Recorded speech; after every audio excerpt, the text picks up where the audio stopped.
some comments in the chat box. Good morning, everyone. We're finally live.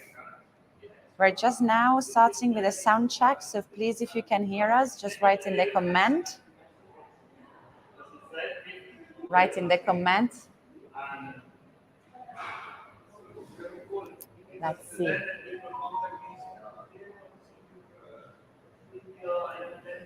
One, two, 1, 2. Can you hear us?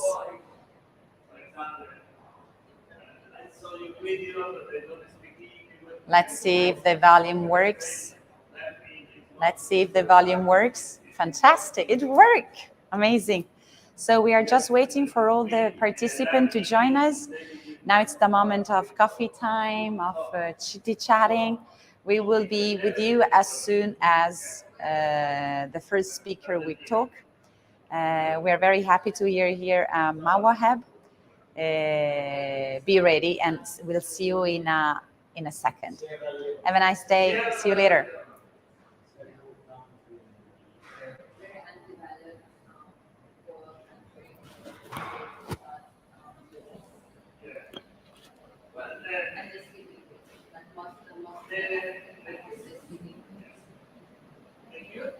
The new technology, the algorithm, start to redirection in your channel and start to make the people just the best way to keep one person is this person is already has an intention. Intention from the medical, intention to find the dog, because I use the keyword to deliver the message. Okay? Not only in the title, not in the description, also in the video. Now the Google is so powerful that even they identify just in the video. This must be a reason. This person is searching for reason, so I will connect.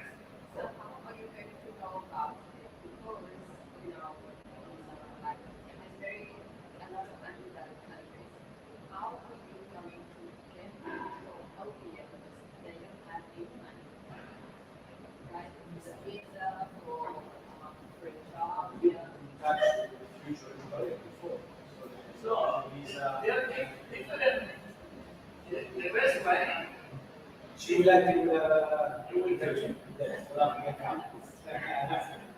for example, day before, the contact one lady, she's learned some policies, okay, from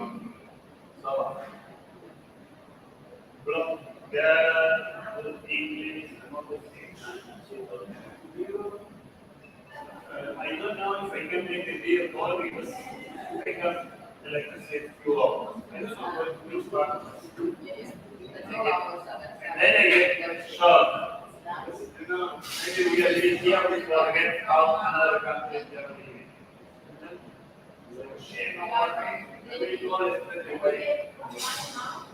So, for example, this is the lens of policy. Here there are many products we need to pay for this lady. So far, it is without the lady, okay, this is one example. Okay. So, this we can do all African countries. Where is this stuff today now? No, today now is starting after the winter. Where in Florida? Assisi. They advertise next in the newspaper. 1,000 young people.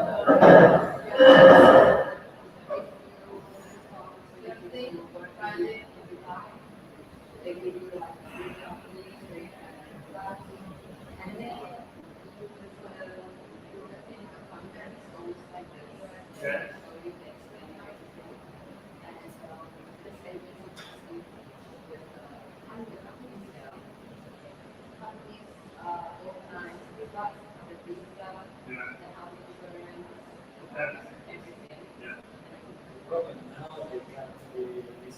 But for example, one of my videos most successful in Spanish is what they call how to get to UAE. And in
ages between 55 and 6 years old.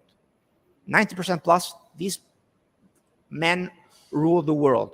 Why? All white, and racism, and of course they do not give the chances to women to do what they can do, and they do not give the chance to the youth to do something good.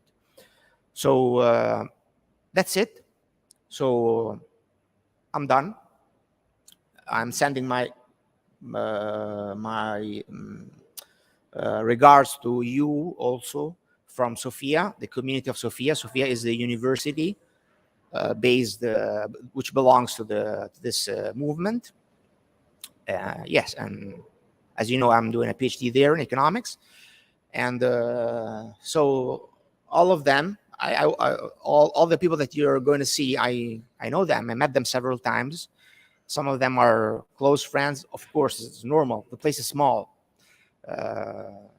And they're very happy. They ask me to cheer you, to send you all their love as a hub of the United Arab Emirates, which is a wonderful place because it's very inclusive, and we are a unique place because we are literally from all over the world, and that's the beauty of living in this place, the variety. And so they are very happy. To them, we are very important because in this area, there's no other hubs. I mean, we are the only hub here. To find other hubs, you have to go to Jordan. You have to go really far from here. So even if you're not so many, but they really are thankful. And these words come from all of them, including the general director, Professor Luigino Bruni. He's the economist of the Pope, because he calls him every time he wants to be sure about something. He calls him to go to the Vatican, and he goes there. And I just spoke to him just this morning, and he told me, please tell to your friends that I pray for them. So he prays for you because he's a believer, and he's and all the others are sending you again all their love and best wishes. So I think I exceeded 5 minutes, so I'm sorry, but I think I had to say all these things. No, it's okay. Sorry. So thank you.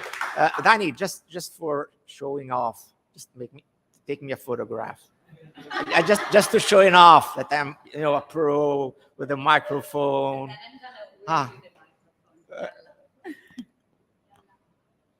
Like a professional one. Yeah. And I'll stand like this, like Elon Musk. With the Pope. Yeah, with the Pope. See? Showing off. I'm showing off. And we are live. I'm showing off live. Yeah. So everybody knows that I'm showing off. I'm faking. Which is true. Okay. Yeah.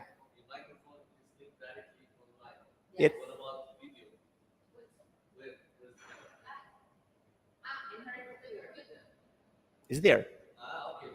Yeah. This thanks to Leah, but Elena will talk about it. So okay, so let us start. Let us start with Daphne. Daphne has just one technical thing. I'm sorry, but we do not know exactly when the Pope will give his speech. So because of security reasons, only because of security reasons. So himself, he doesn't know exactly when he will be able to give the speech. So we cannot say exactly what time, but whenever he will start, I'm sorry, whoever is speaking or whatever we are doing, we have to stop it for a while, put it on hold, just to listen to his speech, and then we can continue. And so we can start because it will take time. Yeah, exactly. Yeah. So, okay, Bhakti, please come.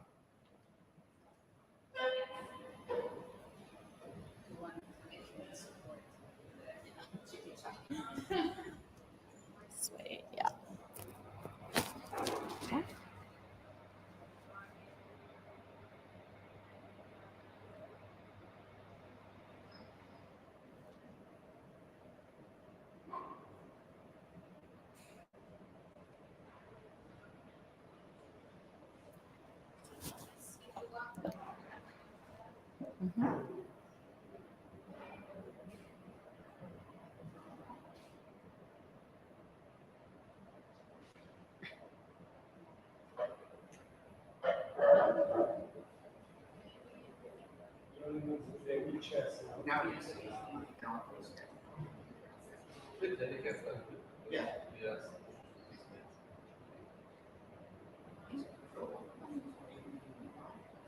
yes. Yeah.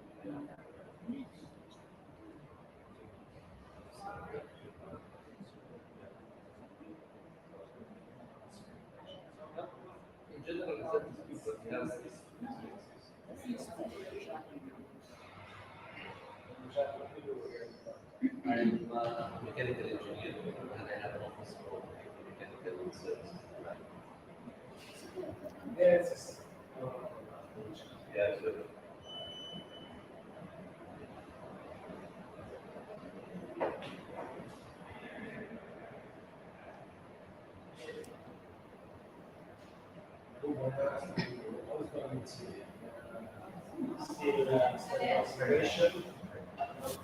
It's a little heavy.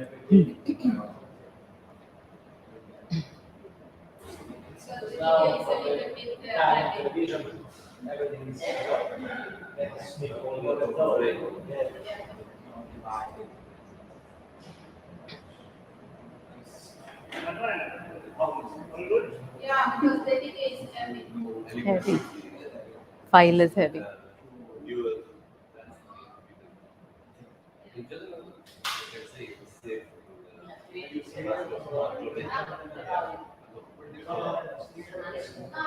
there is a body. Yeah.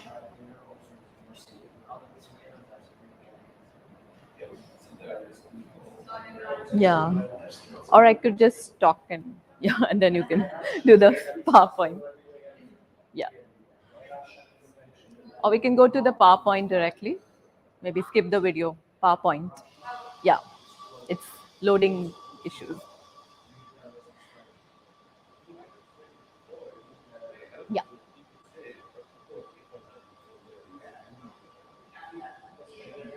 It's not displaying.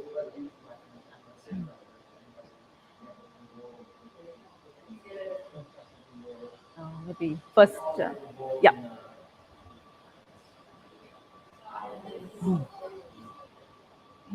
Coming.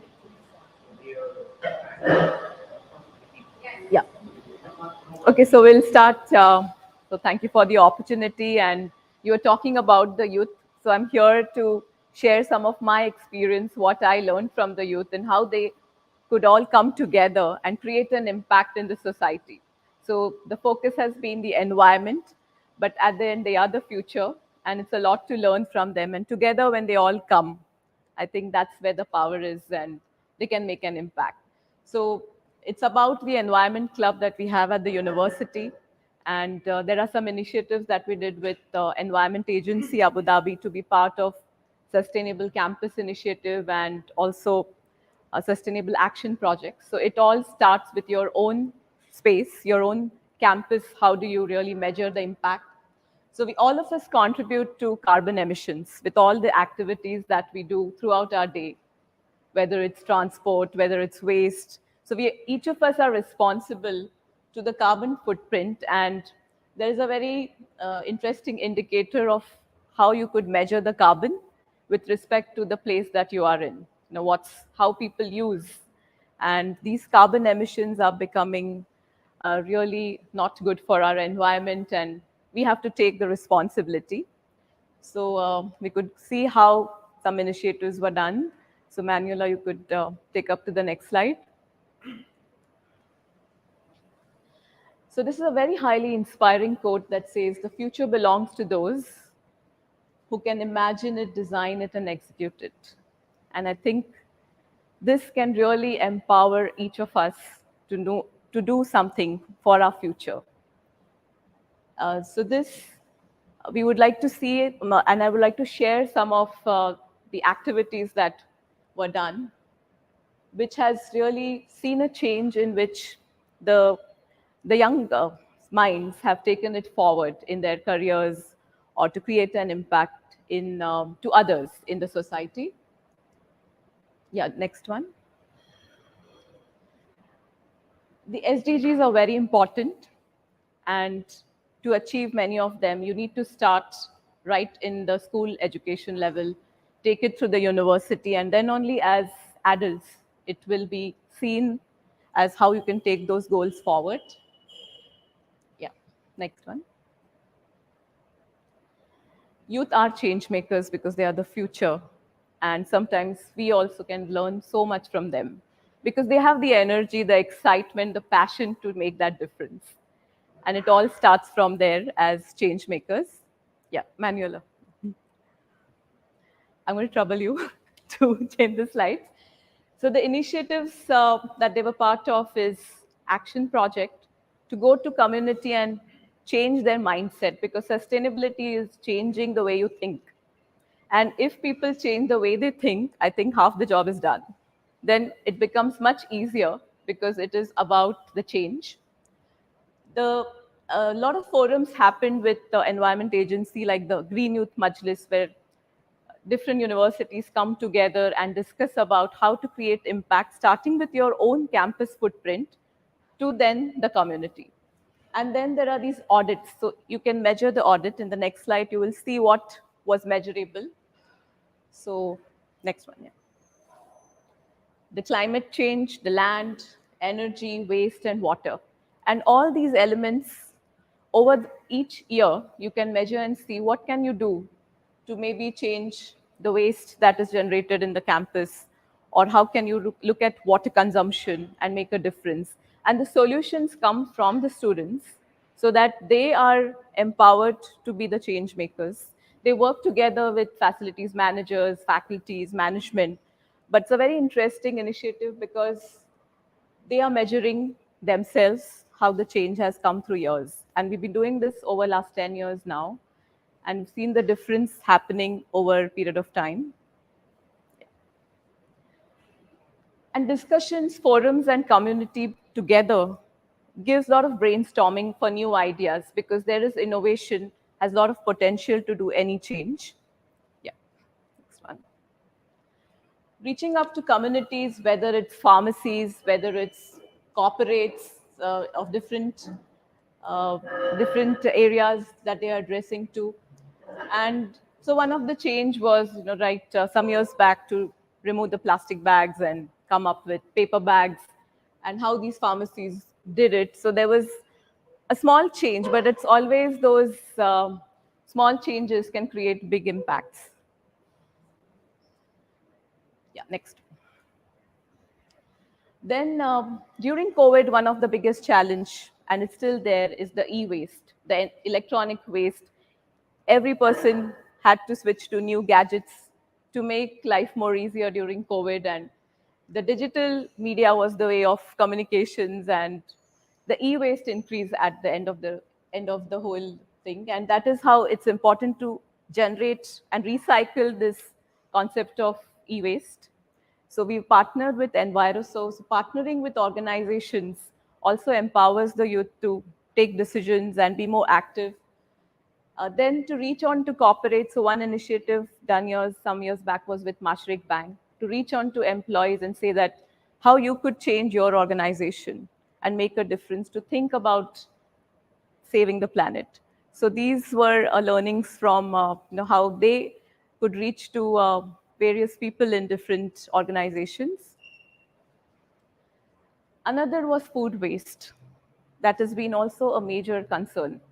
So one interesting campaign was Just Eat, to reach on to restaurant owners and say that when people don't waste food, give them some maybe some extra dish to eat or something, so that they sensitize that wasting food is not the right thing, and that can really change the way they come next time and do, and it can make a difference in the whole mindset. And also considering a lot of projects with innovation, where you can think the way we consume energy, water can also add to the thinking. Working with even global collaboration. So this was with South Korea organization called the JON. So exchange program where different universities come together and collaborate on projects. they present their ideas, and it's a lot of sharing because every country has their different issues on environment, and how you can solve it as together by different groups coming and presenting was one of the example. Using recycle, creating apps for measuring the waste and see that how you could control and create those. Then there was a campaign with save and scrap on fabric reuse. So this is, yeah, with Linda here with Water Alliance. So she came and said, no, this is how much waste one family generates per day. And Linda, one day per family. So what she's wearing on a dress. So it's something we never measured, but every family has this waste every day. So what could we do about it?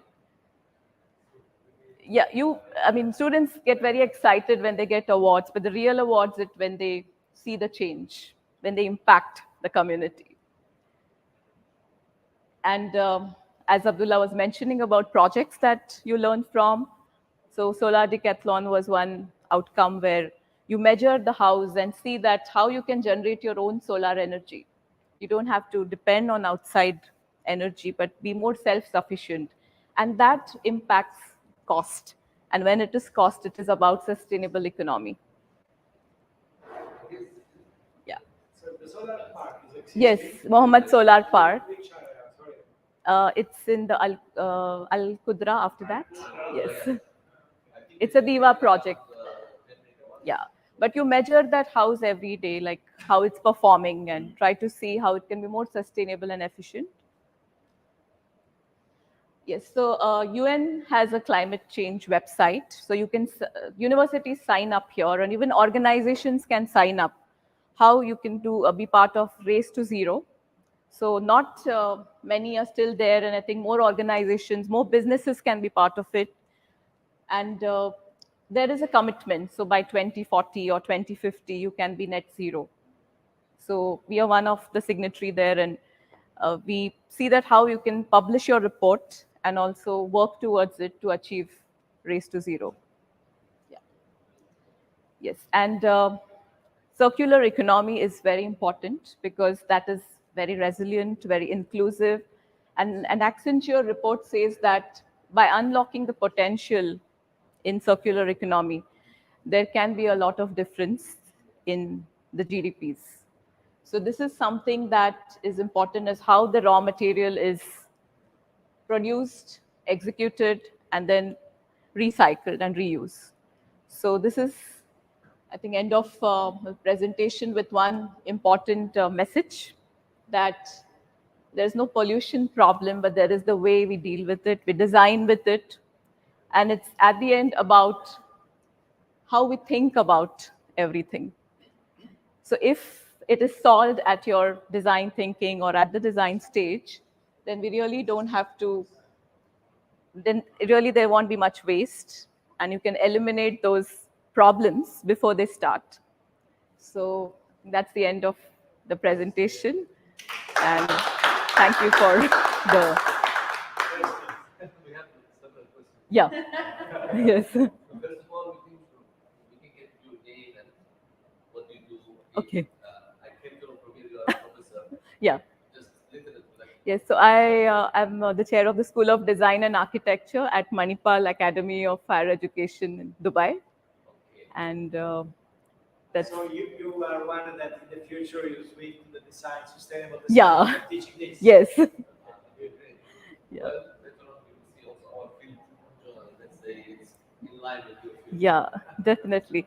And it's all about collaboration and everyone coming together to solve a common goal. So normally you try to educate students, or also you are going to communities to educate them? Yeah, it's both. Both. Yeah. Okay. And So, you do also hands-on with all yes. how to do that. So it's a lot of outreach involved, because only then the difference or the impact can be seen. Right. Yeah. So I think, yeah. Good Science job. is also very much involved in volunteering. She loves it, NGOs. She does a lot, and a lot of things. She's very humble. She always No, it's all a learning from everyone. So I mean, I've learned so much from him and all of you here. So And how do you educate people or students, whatever, how do they reduce the carbon footprint and how do they measure it? so it all starts with peer learning. You know, the Can you repeat the question? Because people cannot hear the question. okay, the question is that how do you educate students about carbon footprint? So it all, How do they measure it? how do they imagine it? I think it starts with peer learning. So, and also a lot of connect from the industry who come from sustainability fields. They interact. It's also in the curriculum, and they learn from each other a lot. So we have alumni who've been part of these initiatives. Now they are mentors for students. So each student is empowering the other. So I think that's the learning process. Great. Great. Apart from doing this in our organization environment, because you said even in the UN organization can sign it, but what is that we can do already in our house, let's say, to connect to the solar panel or to change habits? What are quick tips you could give? One is to, yeah, so the question is what can we do in our house?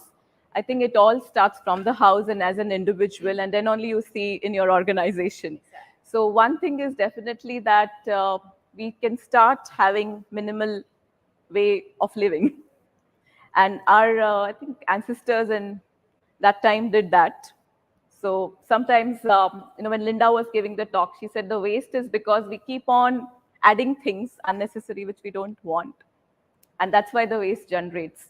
So it's all about the sustainable living, the way we look at things, and also it is in every aspect, whether it's in the way you have your villa, or say if you have your house, and how you can have maybe renewable energy. So that is your energy cost. Then you come to products that you buy. Are they recyclable? Are they sustainable? So maybe it's the mindset that you can look at and think of.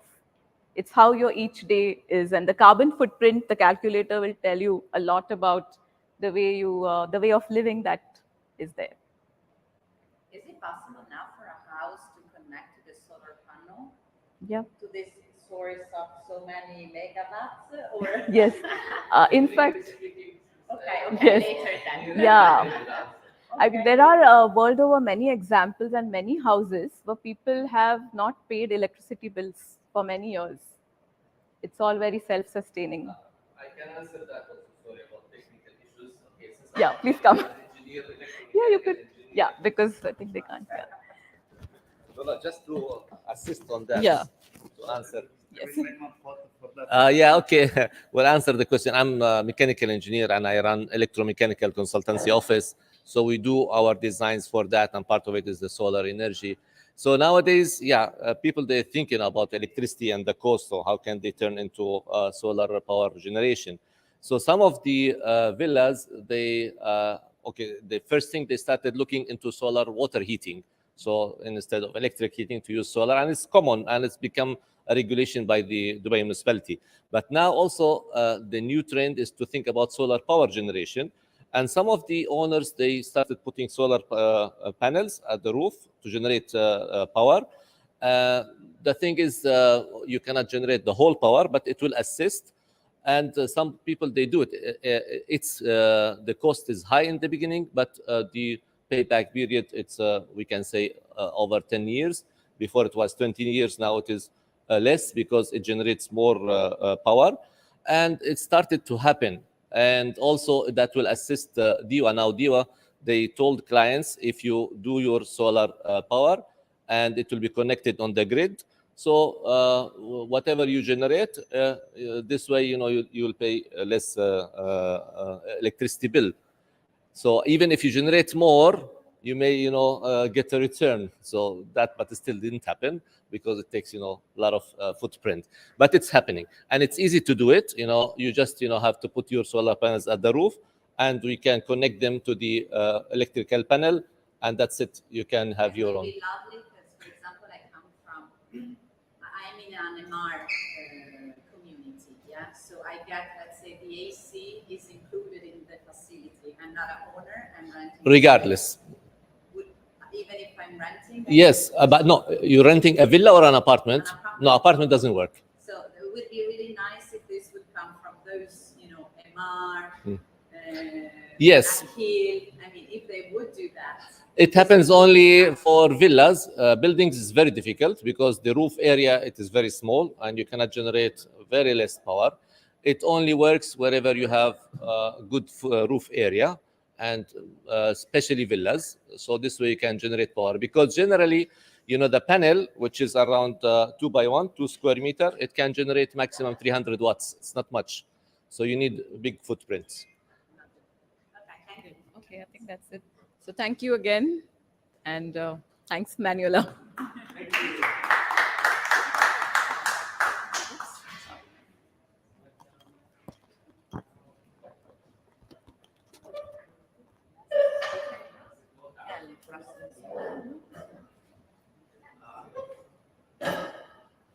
Yeah, just to say that welcome to Peter, Jenna, Marita, and Josh. There's a cat. Oh, it's there. Hey, Josh. Hello. How are you? Good. Okay. No, just to say that as you can see, the Pope is there. Before giving his speech, he's gonna watch. He wants to watch the show of the youth. So all the youth, they're performing a show for him live, and that's it. So he's not saying anything. So that's why we're just not interrupting you.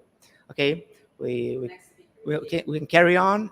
Diego Javier Carranza from Inversiones Dubai.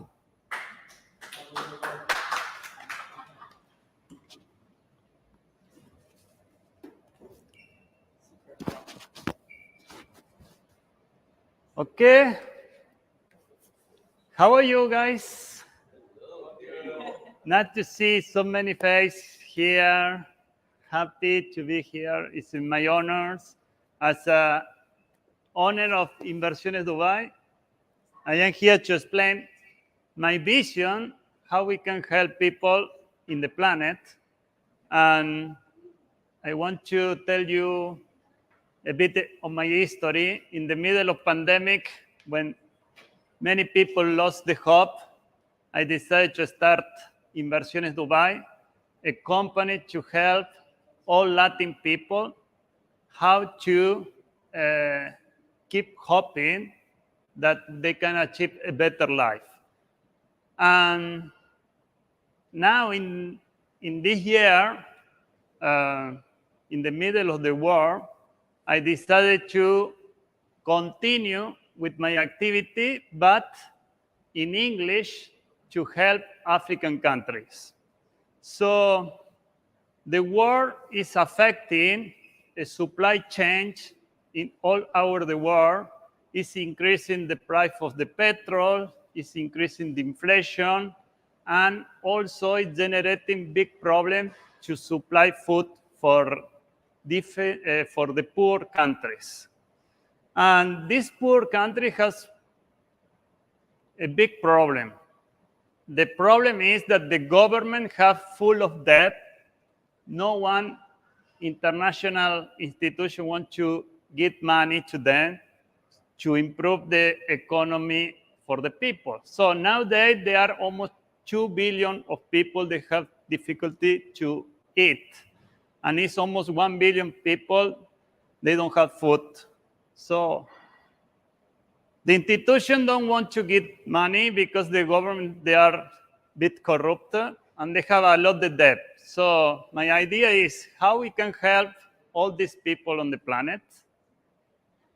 So to help these people, I decided to use the social media. Social media is a huge weapon that we have to deliver this message.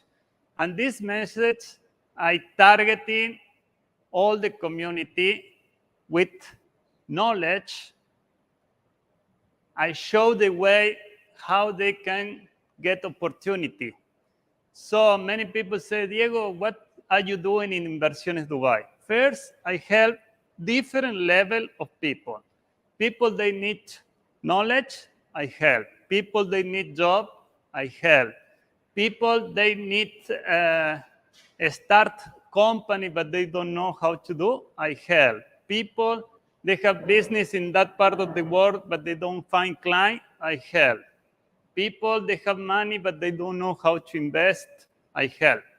So, in my point of view, will be more easy in 10 we waited that the huge organization give big amount of cash to generate the economy. I want to go for the another way around. I prefer that my pup is going to start. Okay. So my way of thinking is I prefer that each family can have the capacity to start generate their own income. Doesn't matter if it's in the local country or it's here in UAE.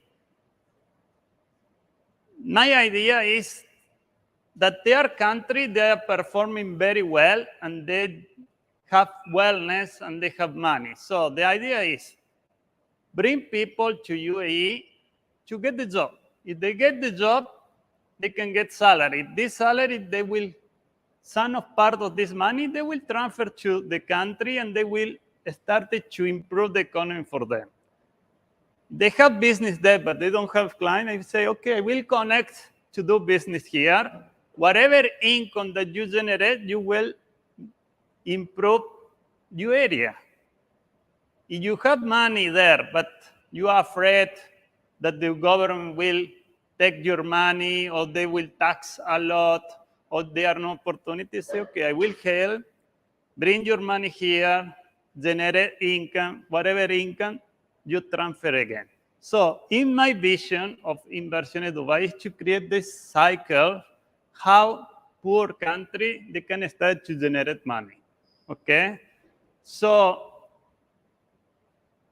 this is my point of view, how I can improve the life of poor country that no banker, no financial institution in the world, they want to help. So the message is, anyone want to follow my vision, they are welcome. Anyone they have contact in the poor countries that they need help, please share with me. I will take this kind of person. As a Rotarian, Rotary Club, they are doing something similar in the planet. And I am Rotarian, so all my knowledge I get by a study, but another mentor, I try to give back to the society to improve in the life. This is what Inversiones Dubai, that is my speech. Anyone is welcome to come part of this activity, bring contact, tell me where the people need to be helped, I will help them. That's it, 5 minutes. Just to understand how to bring contract and you can help. And do you have to have business in one of the African countries or two countries, and then you assist in organizing it, or I didn't get it? So here they ask me if I have contacts of business in African country or how we can help. The way to help, what I discover is that people have problems. And I use social media to create contact and bring one solution for each of these problems. So if there are people from African country, they want to get the job, they will search in Google, in YouTube, in different platforms, how to get job outside of the country, for example. And then I will jump in with a special video, say, listen, in UAE and Dubai, there are this opportunity to get the job, but be careful, there's so many scams, don't pay to anyone, this is the way to get the job. If you don't speak English, this is to the website to learn how to improve English. If you don't know how to make one CV, you have this website that will help you to make CV, this. So for each need of the person, I use keyword to create the video and add value. And then these people say, oh, Diego, I see your videos, inspire me to try to get the new opportunity outside of my country, how you can help me, which company, and this. So for each video, there are people that say, we want to migrate to outside the country. So I create a special video for people who want to migrate. There are people who want to invest. So I create a special video for people how to invest money outside of their country. So for each problem that African or Latin people they have, I create a special video to explain how is the solution for this problem. And then the algorithm helping me to deliver this video to more persons. This is the way I manage. We are pay any ad, any marketing campaign, nothing. It's just deliver value to the people. We have a platform for the who's coming. We don't have a platform for who is in need, for instance, in UAE, for several jobs. We don't have a data for employers. You can have your service is just let me make sure that I get your point. Your service is to help those who's coming employees or the needy of a job to how to find a job. Yes. But you don't have sources that you can connect them together. No. Sometimes I have my own sources. They say for this special need, I have the solution. But if I don't have, I do my research and say, you want to have job? The best website is this. If you are a teacher and you want to know more about the education system, go to this website, this. For any need, I will provide the solution for these people, even if it's not under my control. So this means that my vision is to help people using the different channel, even using another company, but the right companies to get link and connection. In some part of this business, as Abdul said, we need to get profit, otherwise I cannot help. If they are open the company, open the bank account, buy the real estate, do partnership, in this, yes, I can offer my service directly. But for another need, I can reference. So that is the job. This is how I help the people. So the Rotary Club, they assist you in the connections and networking? No, okay, Rotary Club helped me. I was Rotarian many years. I learned a lot from Rotary Club. Rotary Club, they have different clubs around the world, and they use the local networking to help any Rotarian coming to this city. And they will say, oh, I need doctor, I need professional, I need architect. Oh, no problem. In Rotary Club, we have architect, doctor, professional. So this I was learning, and this is more or less a copy-paste what Rotary is doing, okay? But branding under my name. That's it.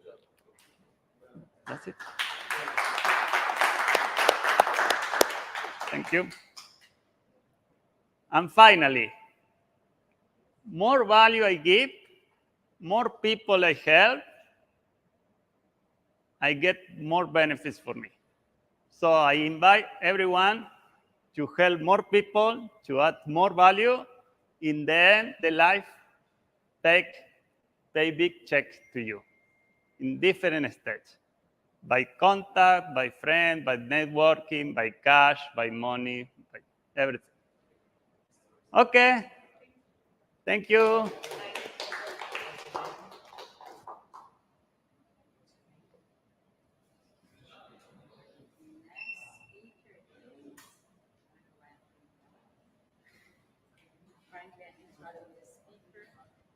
Thanks, Diego. Thank you very much. I was. Photo with Abdullah.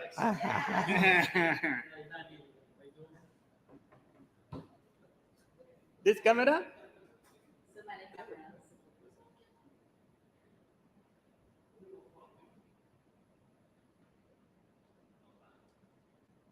Thank you. Thank you. Thanks, Diego. I was able to took a nice photo of him, an Argentinian friend, with just close to an Argentinian pope. So because they are from the same country, and yeah, that's it. I just like the image of seeing Diego talking, and while the pope was just looked like he was listening to him, because he was looking here and Diego was here, and they are both from this fantastic country which is Argentina, which is really really beautiful. Okay, so what's the plan now? Let me check. My boss. Yes, boss. I'm here. Um, okay, it's to Ahmad. Yeah, Ahmad is a pro. Just let me introduce him at least a second. Ahmad, he's one of my best friends ever, and Lulu is his daughter. She's so beautiful. A kiss to Lulu. And how many kids do you have now? Four. Four. Only four. It's okay. It's okay. Yeah, exactly. Every 6 months. So I met Ahmad.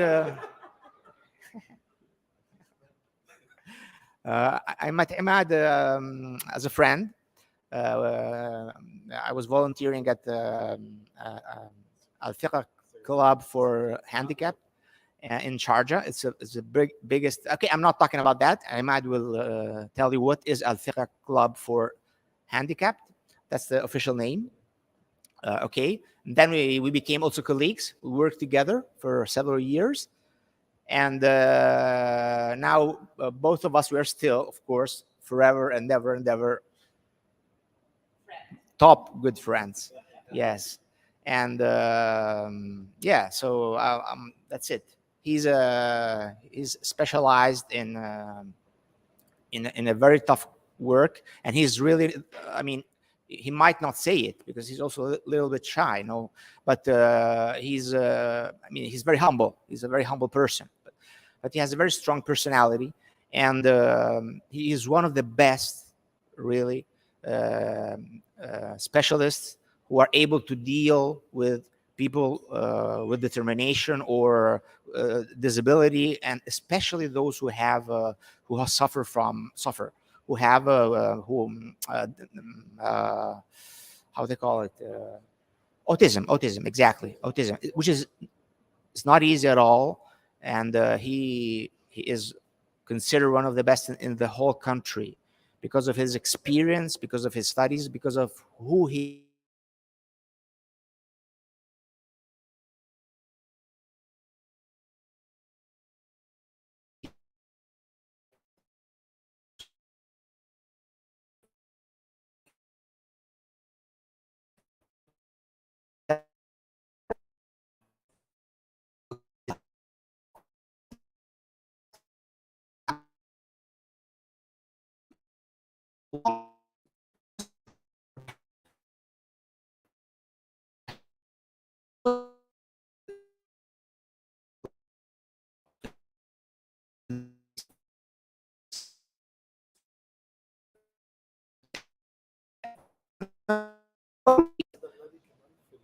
And the eldest. So now I'll give him the microphone, just to tell you something that he will not say, but I want you to appreciate his job, to know what he did. He's a change maker, and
within the community. والاصل في التعامل مع المعاقين ان احنا نوصل لاعلى قدر من اكتشاف امكانياتهم. خليها شورت ستيتمنت عشان اقدر اخليها شورت ستيتمنت. طيب الاصل في التعامل مع اصحاب الهمم والمعاقين disabled person. The origin of supporting this kind of community of the handicapped or who has syndromes ان احنا نكتشف مواهبهم وقدراتهم. to discover their talents and their real abilities علشان يكونوا مؤهلين للعمل يعني. in order to pop up these hidden talents and to be ready to expose it to the community. انا ما بحبش نظرة الشفقة للمعاقين. We don't look to them in emotional way. Emotion is important, but it's not recommended to have this kind of look of feeling the sorrow towards them. It's not about the sorrow, but it's about the passion, how to support them and to deal with them as they are a unique part of the community. It's not, we don't neglect them. We feel them that aside, putting them aside. المعاقين عامة بيكلفوا كتير في التأهيل بتاعهم. يعني 10 أضعاف الشخص العادي. Usually it requires to prepare them to multiple to 10 times the normal cost of making them ready to meet with the outside world. Because their environment, their inner environment and internal environment has to be well prepared in according to their needs for the movement, for the protection. كمان العمل معهم فردي. Even it requires to deal with them in person to person, face to face, and it cannot be handled in group but one-to-one job. لو شفنا الفصل في المدرسة في ولاد عندهم اوتيزم هنلاقي فيه 3 ل 5 بس. The ratio of the expected of autism people, they may be 3 to 5 child within a class. And the teacher, he has his own assistant. Rather than the normal classes in schools, it's normal prepared ideal standard, but this has a different arrangements. التكلفة العالية ديت بيتم استرجاعها تاني مع تأهيلهم. This high cost, it will be returned backward. It will be paid back by time according once they are well prepared to be ready to involve within the community and the market as well. He has a special experience that he prepared some of the handicapped people to be ready to work within the local market in Egypt and in the UAE. I'd like to speak about one special experience. Abdullah helped me in this case. There was a special case of a child. He is deaf and he is not able to speak. But his mind and thinking and brain are working and functional, and they are working properly.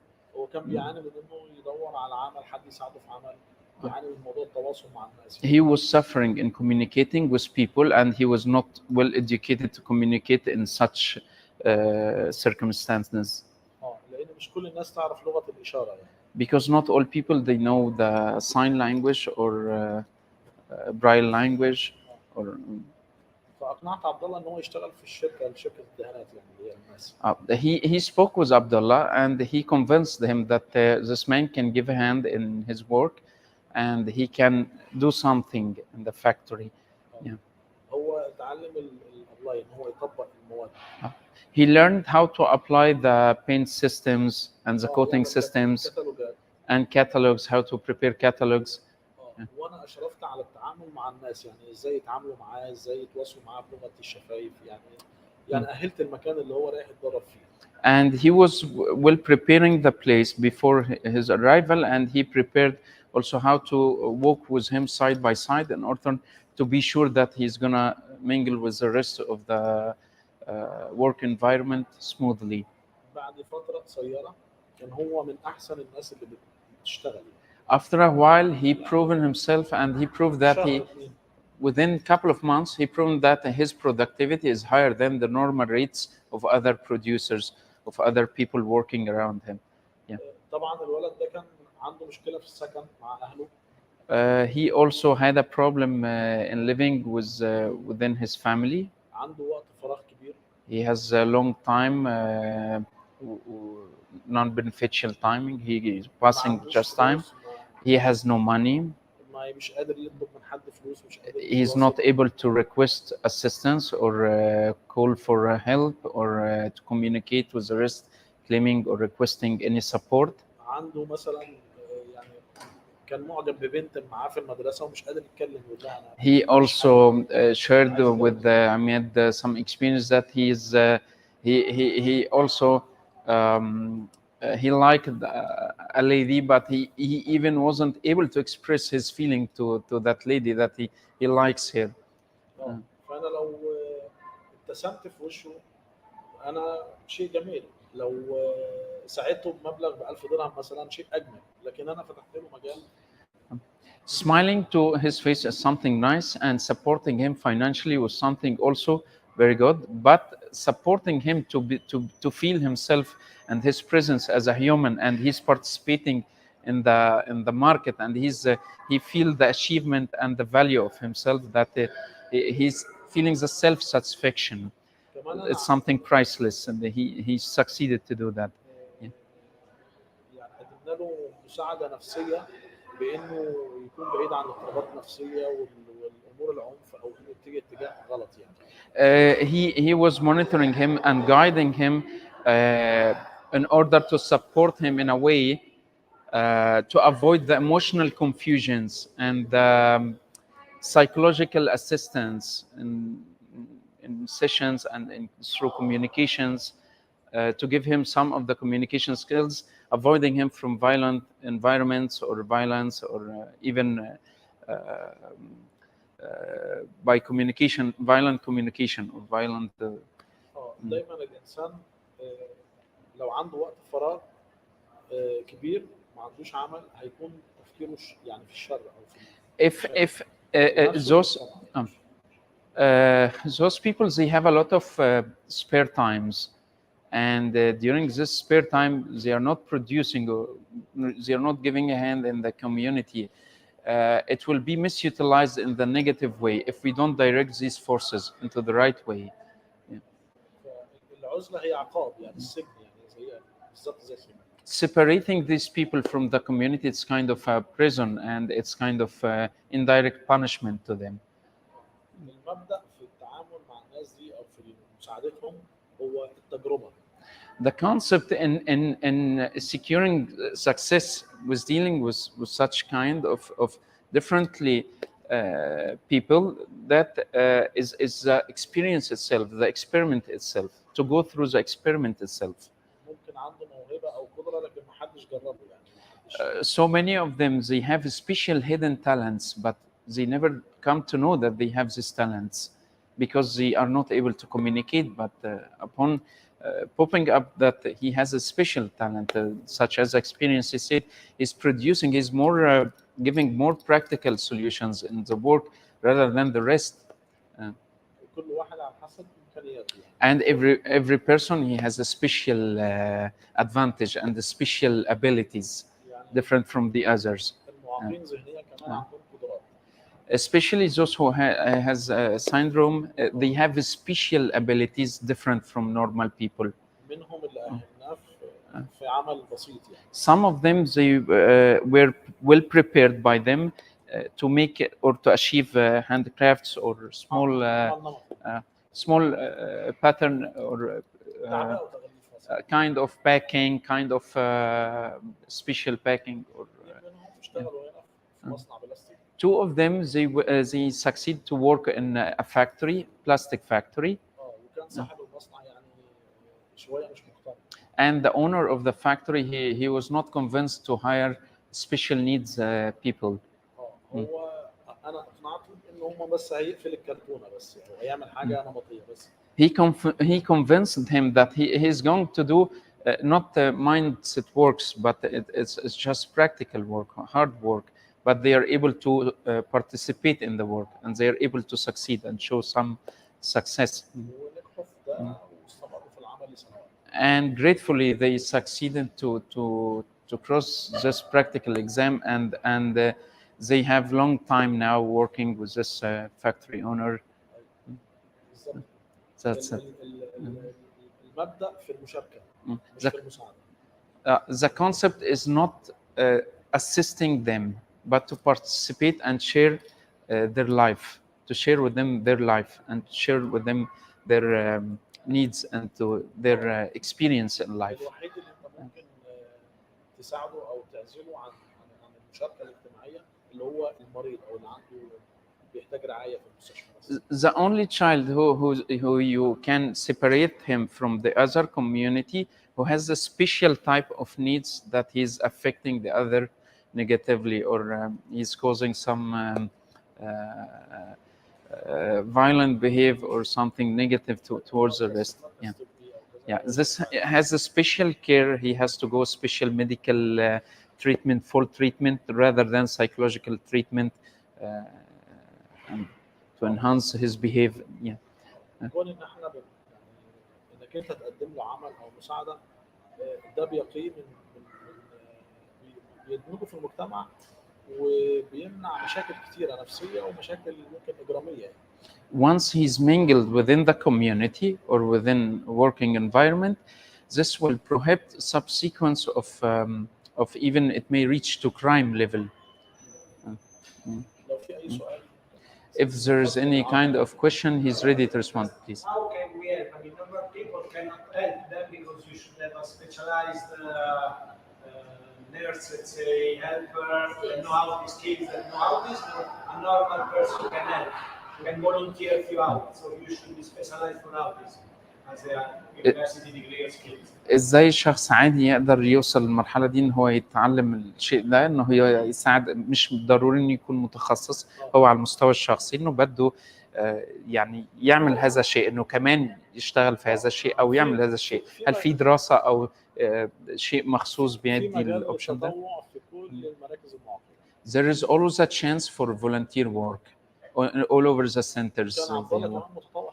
Even Abdullah himself, he was a participant, volunteer in the Handicap Special Needs Club.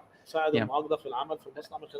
And he supported one of the people who are in need by supporting, give him a chance to work in his factory. Yeah, yeah. There is so many chance to be a volunteer. You just approach and you will find a lot of chances. لو انت عندك مطعم او شركه صغيره. If you have a special, if you have a small company or a restaurant or an office, you can support by giving a chance to a person to have a share in your place by working in your place. In such way, you directly and indirectly you offer a chance to the community and to them, so they can support themselves and they can participate in the and mingle with the rest. Was, for example, when me and Imadu were working together, we were colleagues. We hired 4 disabled people. Two of them, for example, were deaf. And they train them how to be, train many people, but these 2 technologists, just like that. Okay, so. Just to say that when we were colleagues, we employed 4 disabled people from the club.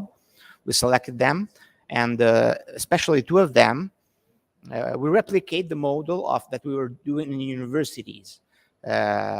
With the, in Al-Fiqh Club for Disabled. And the 2 of them, we taught them how to apply decorative paints. Now, the job of applying decorative paints needs high skills. You need to be an artist. It's not easy. Not easy at all. It's not just a role, as you know very well, and is very well paid in the market. Very well paid. You can get a lot of money, because I just give you one practical example. I mean, practical. 1 square meter, for example, from marmorino, a very classic material which is everywhere. The material, it costs maximum, the paint with everything includes maximum 10 dirham per square meter, maximum altogether. But the average price in the market is 80 to 120, just marmorino, and we're talking about the basic applications. So they could, once they learn to do this job, they're independent. They can support families. They can make a lot of money, more money than many small businessmen. It's true. And this is just one practical example. Other people can do different things, of course. But see, that's it. How you teach them how to work, or how you taught them how to work, and how he was productive? He managed to work in your company. Who? Imad? The job of Imad?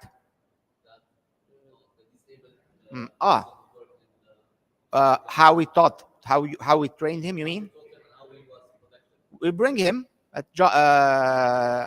Mass Paints, at our company, and we have a training section all the time going on, because for the customers, when a customer comes and wants to buy decorative paints or wood paints, they need to know, okay, to me is fine, but how do I apply it?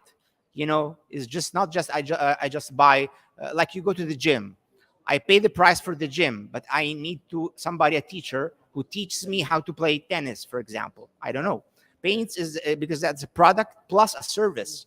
So I have to teach the applicator how to spray the wood paint, or the decorator how to apply the decorative paint. So it's just about training, spending time, giving them free know-how. I guess that also the work of this company would be to خلينا نقول له be an intermediator between the child or the adult who doesn't know and عن who طريق needs النمذجة to teach والتقليد. them this. I especially myself, so I know. I had to learn a lot of things on how to deal with my own son. And most of the time I have to teach my son teacher how to deal with my son, because I don't know. عن طريق التقليد والنمذجة، النموذج، يعني بنعمله نموذج وبيقلد. But while you do that in your work or in your life, you need to understand that you need to learn new skills, and you need to get those skills from somewhere. So people like him, I guess, they can equip you with this skill.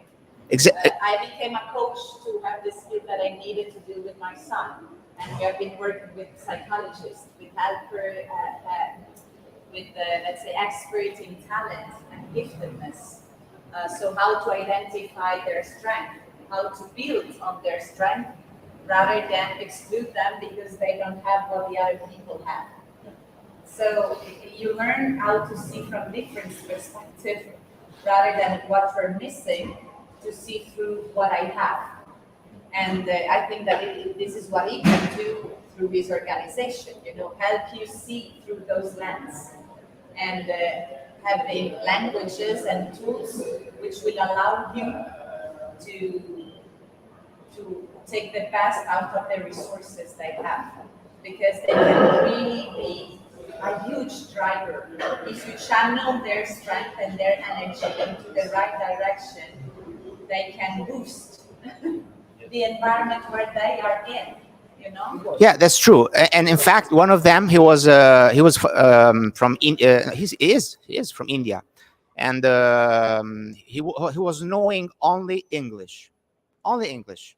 That the language that he learned, one of them. So he was communicating by writing in his smartphone. That's it. Sometimes he had to communicate with other people who doesn't know how to read or write in English. They know the main language was in the factory Urdu and Tagalog, but Filipinos all speak English, but if he wanted something, a tool to clean the tool or instructions. He was this guy. He was writing in texting in English, and then another guy who was knowing English and Urdu, okay, or he was translating. So sometimes there was problem because, for example, a colleague was from Bangladesh. Bangladesh was very weak in English. He was very good in Urdu, but Bengali is not a common language. Even in India, I mean, it's not a minority, very small minority. So there are many ways of asking help, cooperation, cooperation. And other cases, he was just saying that through the language of linguaggio di segni, sign language. Yeah, exactly. They were using also sign language, but not everyone knows sign language, and sign language is different in every country till now. It's still different. So, but this is also a practical example. We were using sign language. Who knows that? Other people, for minor tasks, they just create some sign for some tool, every tool or every customer or whatever to understand. You know, you have to adapt. You have to be, as Aaron said, you learn from the other. Sometimes you create languages, create a communication. It was a mixture. It was a mixture of everything, you know, a way of thinking. And that's it. So thanks, Yamad. Thank you. But no, there was a question. Yeah. For example, I want to know if UAE government support to private company in sharing the salary. There are some countries, they have the policy say, okay, you hire a determination people and the salary costs $1,000. $500 give the government, $500 they need to put the private company. Here in UAE is the same.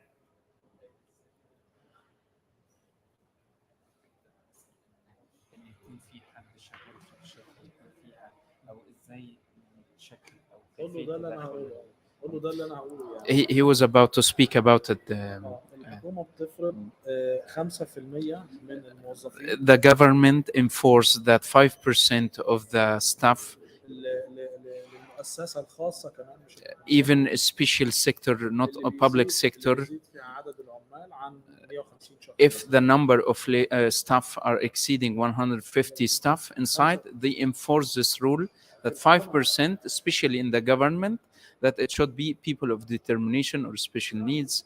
Yeah. You can't hear? Okay, sorry. Okay, I raised my voice. Okay. Usually the government here in the UAE wants the number of staff within a company or establishment exceeding 150 numbers. So they enforce the rule of 5% should be out of the staff. It should be people of determination or special needs, specifically in the government sectors. Yeah.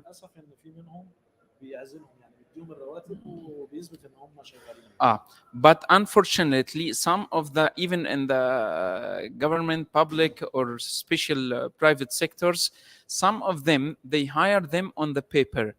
They give them the salaries, but they don't involve in any kind of activities. They're welcome, they have their places, but they don't work effectively.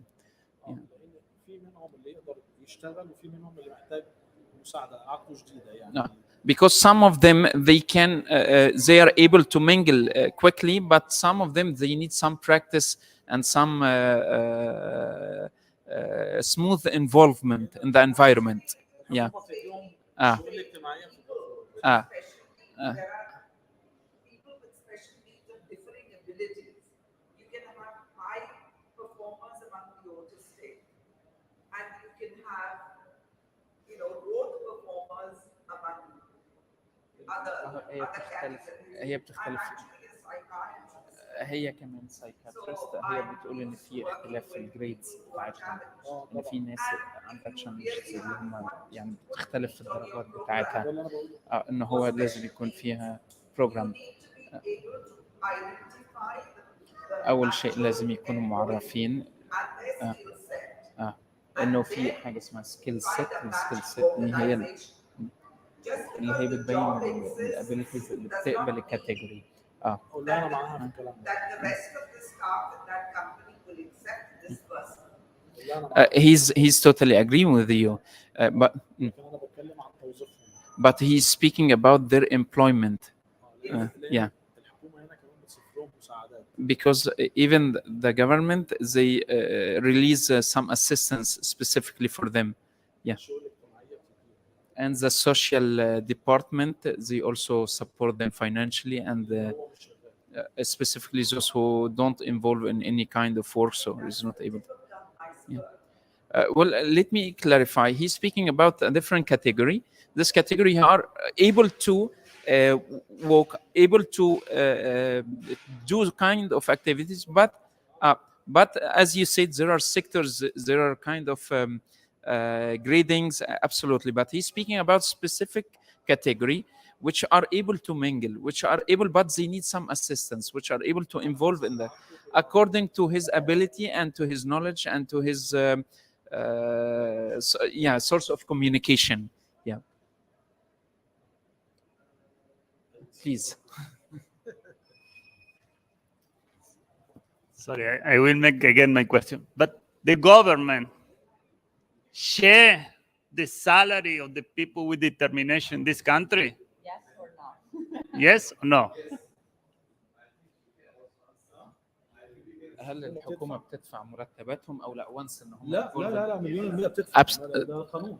بتدفع، يقصد إنه الحكومة بتساعد الشركات اللي بتعينهم أو لا؟ إن الحكومة بتعطي دعم للشركات أو لا؟ الحكومة ما بتدفعش للشركات، الشركات هي اللي بتدفع. No, it's okay. Once الشركة بتدفع للشركة، زي موضوع التوطين مثلا. بتساعد فين؟ لو أنت راتبك مثلا 7000 والمينيمم بتاع السالري بتاعك 18، فبتكمل لك شوية بشوية. خلينا نترجم. لو هو مثلا بياخد في شركة 5000. If he's hired within a company and he's taking, for example, $1,500 or 5,000 dirhams. Yeah. But there is a limit for the minimum wage according to for the citizens, for example. So they complete this balance.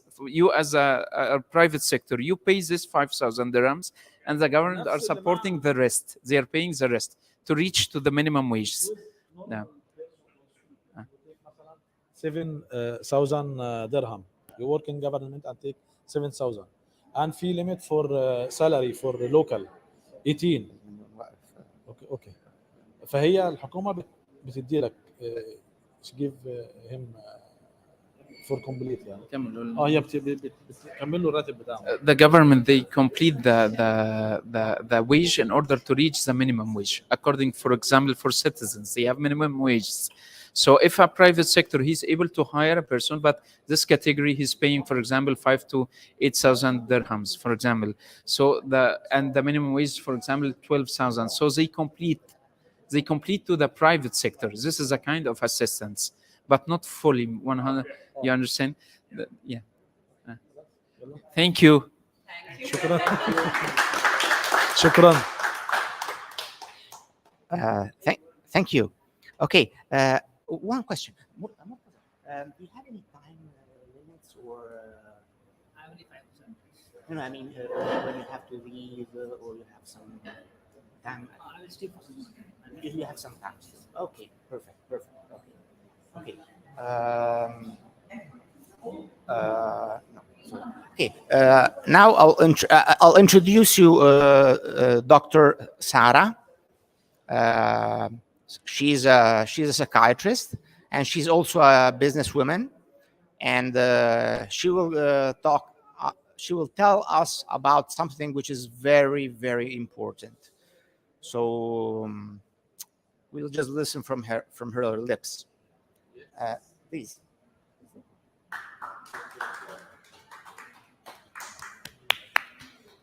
Thank you. I've never known how to say no to Abdullah in particular, and an opportunity to speak extempo about matters of the heart.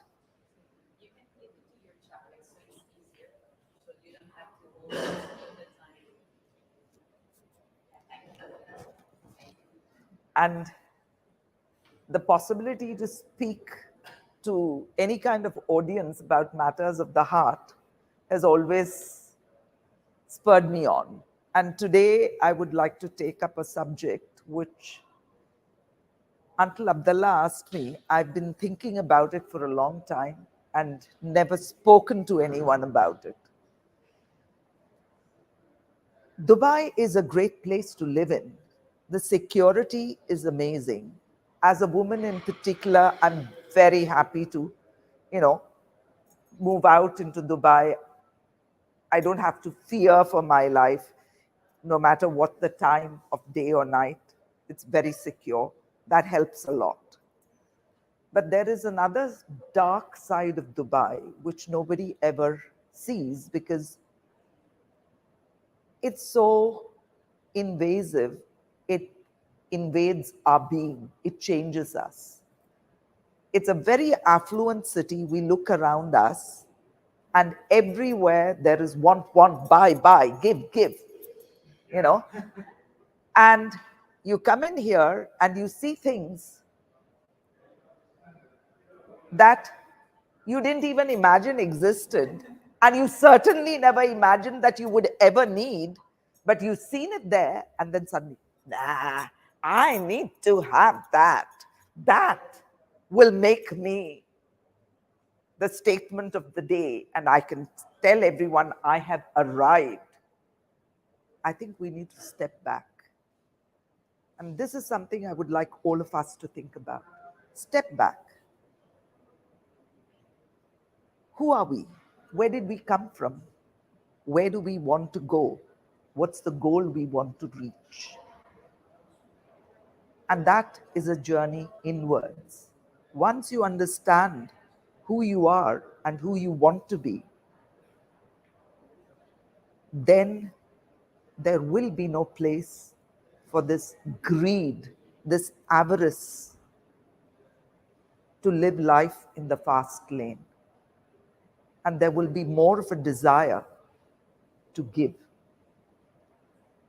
And as the old saying goes, what goes around comes around.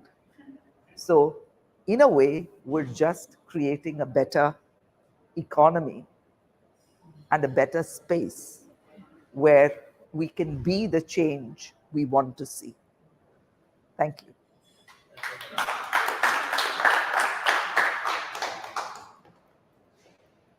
Any questions, any additions, any? I would love to know more about you. What brought you to inspire us so deeply? Tell us about your Dubai.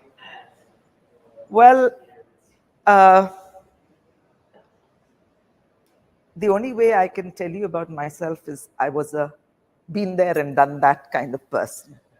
I was born with the proverbial golden spoon in the mouth. I was one of two children to a very wealthy grandfather and hardworking, but very well educated, extremely privileged parents. And growing up, I grew up in a house that was in the heart of Delhi. And when I say heart of Delhi, it's literally in the center of Delhi. I mean, you couldn't get more prime than that. That was prime. And we had 5.5 acres and 32 bedrooms. And we had liveried waiters, and we had chefs with high hats. The who's who of Delhi dined at our tables. My mother was the presidency surgeon, and my father was the director of the Ministry of Printing and Stationery. But they were a couple who taught us what it is to not want. But I never learnt that lesson till much later in life. I mean, every one of those bedrooms was occupied by some person who had come from some boondocks part of India. and they were trying to get somewhere. Either they needed an education, they were either related, or they were friends of friends. And of course, all they had to do is go and find my parents and tell them a plausible story, and my parents would take them in, and they would pay for their education, and they would house them and feed them. Some of them lived with us for 3 years, 4 years.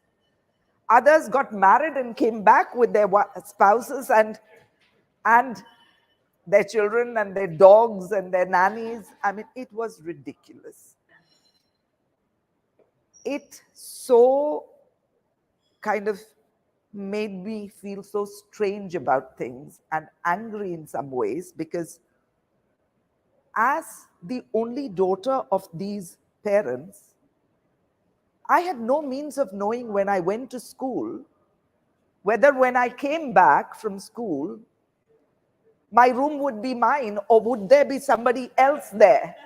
I don't know. You know, if they ran short of space, they would find, if it was a woman, she would move into my room. It was awkward. I started calling my home Anath Ashram, which means orphanage, or Sarkari Dharamshala, which means government guest house. You know, and I really couldn't understand my parents. My mother, even less. Because my mother, I felt, was head Hitler. She chose every Sunday to give us a traditional bath. So we were oiled from head to foot. You know, she didn't have other time otherwise. And then all we had were underwears on. And then she would line the whole lot of us up. The whole lot of us meaning myself, my elder brother, who was 6 years, 4 months older than I, and my father's sister had 8 sons and no daughters. For some very obscure reason, I'm still searching for it today, my parents decided to raise 7 of them.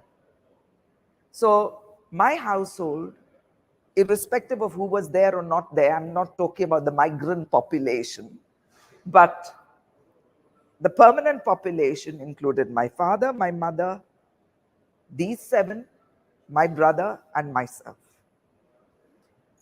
And she would line all of us up. She'd give us 2 spoons. You didn't have cod liver oil pills those days. It was oil, and it was disgusting. So we'd get 2 spoons. One was cod liver oil, and the other was pickle, very spicy. And we literally jammed both of them into our mouths at the same time to get rid of the taste. But apparently it did very well, you know, because at 67, I'm still standing. I've got all my own teeth. And in spite of many broken bones, I'm still in good health. So I guess it worked.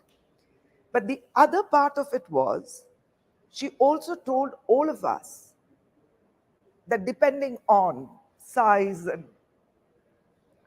and strength and ability, she would allocate a job to every one of us for that day, for part of that day. And it could be anything from as menial as, by the way, my mother felt that the only way we could have fresh milk, wholesome milk, was to have cows. So we had cows. So whether it was milking, whether it was feeding the cow, whether it was mowing the lawn, and you didn't have these, you know, self-moving lawnmowers. You had these old dingbat lawnmowers that needed either a bull tied to the front of it or 2 human beings pulling it while one pushed from the back. So whether it was that, whether it was gathering up the cow dung and mixing it in with the, you know, small bits of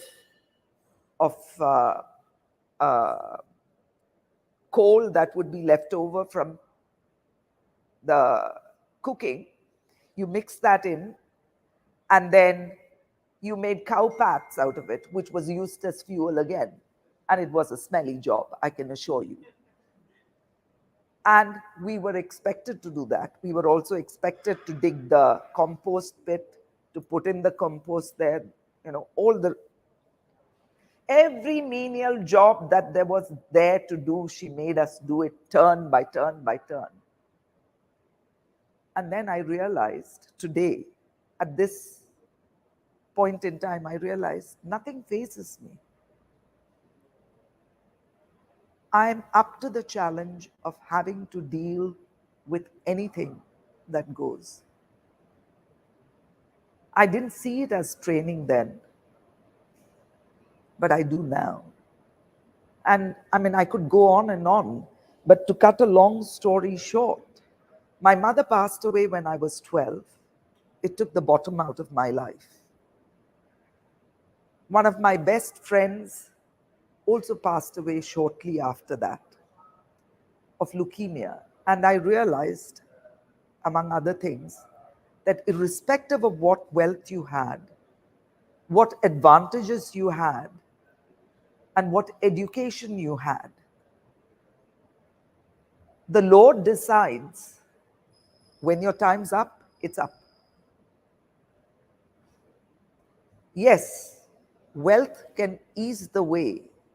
It can be the means to achieve great value, or it can be the means of destruction of your own self. The choice is ours every day. And when I got married and I moved to Saudi Arabia, I had to literally, visas were hard to get. I couldn't have house help. I had 2 children to raise. Indian money was not possible to exchange. It was not, bankable at all. In addition to the 3 jobs that I did, I had to raise the 2 kids. I had to handle a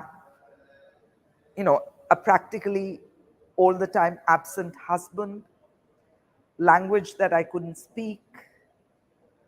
But through it all, we now have a company that globally employs 7,500 people.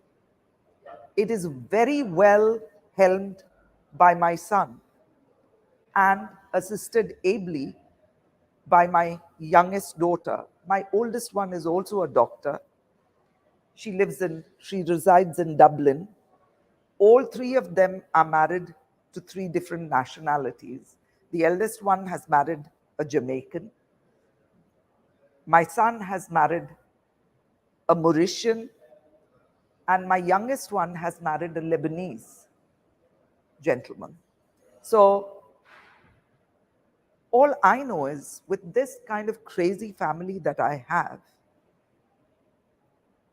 we really we fight with each other, but we love each other. We argue with each other, and we are not afraid to state our voice and our opinion.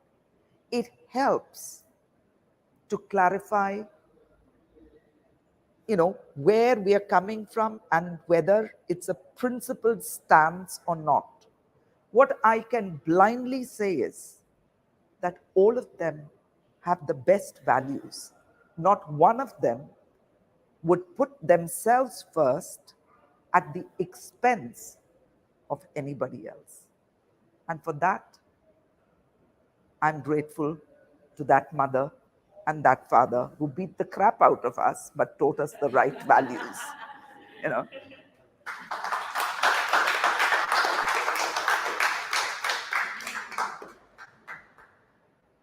Is there?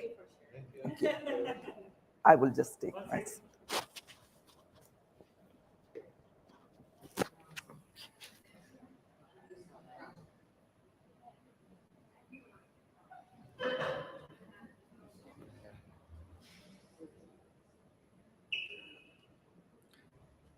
Okay, so now we'll do one thing. Regarding the speech of the Pope started, okay, but there's no problem. It's registered. We're going to listen to edit after lunch. So we didn't want to stop Dr. Sarah because her speech was too much important to listen, and it very, very, very extremely deep, and yeah, it touched me a lot. So thank you from the deep of my heart, really, and I'm sure it touched all of us because it was very, very deep. So thanks. So I think, Edurne, if you agree, we would take an hour, right? 40, sorry, 40, ¿está bien? Yeah. 45 minutes for to have lunch break. We have lunch, self-service lunch here. Everything is here. So, and after 45 minutes, Edurne from Water Alliance UAE, an NGO which works especially for water, but it is in the, of course, in the field of sustainability and fighting the climate change. So she will tell us everything herself after lunch. So please.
da stamattina.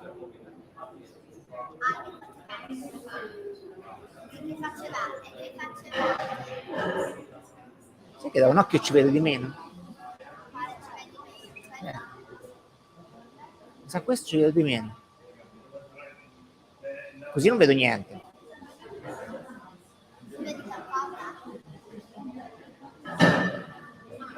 Ah, okay. Okay, so we resume, and so thank you for being here again. Okay, now the Pope gave his speech. Okay, so we are going to listen to his speech. His speech is exactly 20 minutes.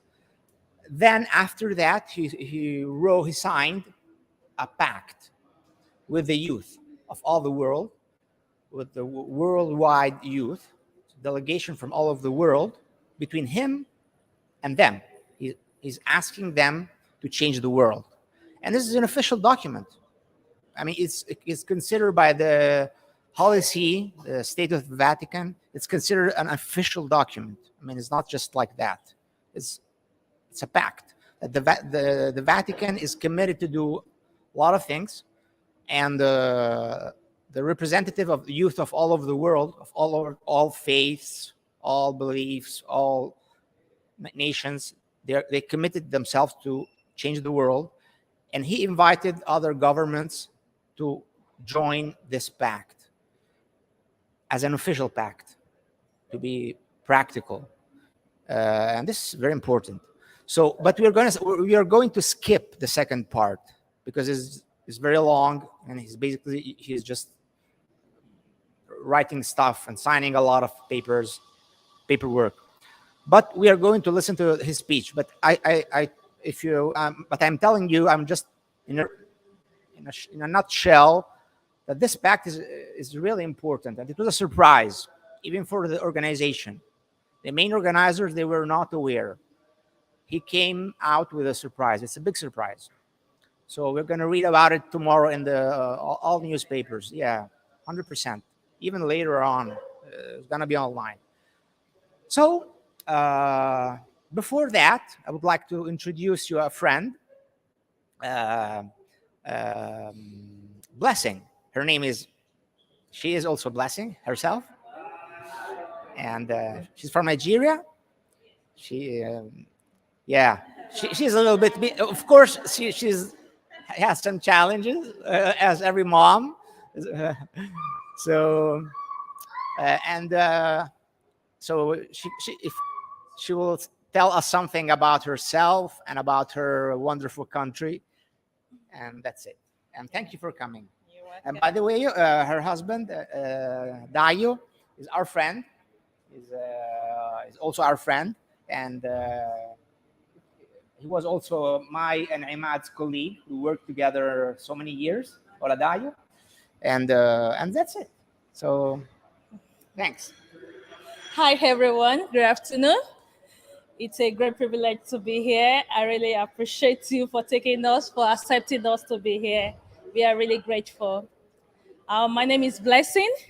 I'm from Nigeria, the giant of Africa, as everybody knows. But presently, there's so many things that is happening now presently. We are also, in our country, we are also moving to our election period. So we are hoping to have a change so that we can actually go back to our country. Because, UAE here right now, due to what our brothers are doing here, they're a little bit trying to make us not to be comfortable here again, especially in terms of work permits for Nigerians, because of what our brothers are doing. We have the good people, we have the bad people. So what the bad people, they've actually made everybody to look like bad. Yes, made everybody look bad. So getting a job is a little bit difficult. I was working actually in Jumeirah with Jumeirah Group before, but because of my son, I had to resign. And since then, I've been trying to get something to do again, but because of all this happening, it's not been easy getting a job. But I believe we need to all come together as a family, as we used to say, as a family, so that we can embrace everyone. Wherever we go, wherever we find ourselves, this life is just, it's as simple. It's very simple. We need to accommodate each other. I remember when I was working where I was working before, there's so many segregation. The moment they see you that you're a black person, they're like, wow, black. They try everything possible to speak negative about you. But one thing that keeps me moving as a person in this world is that positive integrity. Wherever you are, no matter the complexion, no matter who you are, no matter where you come from, when you stand out and you do the right thing, people, you will shine wherever you are. People will make you feel at home. No matter what they are saying, no matter what they're doing, you will always come out of challenges and you will always make you to be a stronger person. You will always come out better every time you do that. And that was the experience I also had where I was working then. No matter what they do, I do my job, even without supervision. So my boss will always like, no, leave Blessing there. She can handle it. Sometimes I will be all over the place. They will always put me to open the shift every time. And I will do all the job of 5 person, 6 person before they come in the evening. No matter the challenge, I face it. And it has really been helping me. I pray God will continue to help each and every one of us in Jesus. Thank you.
businessmen,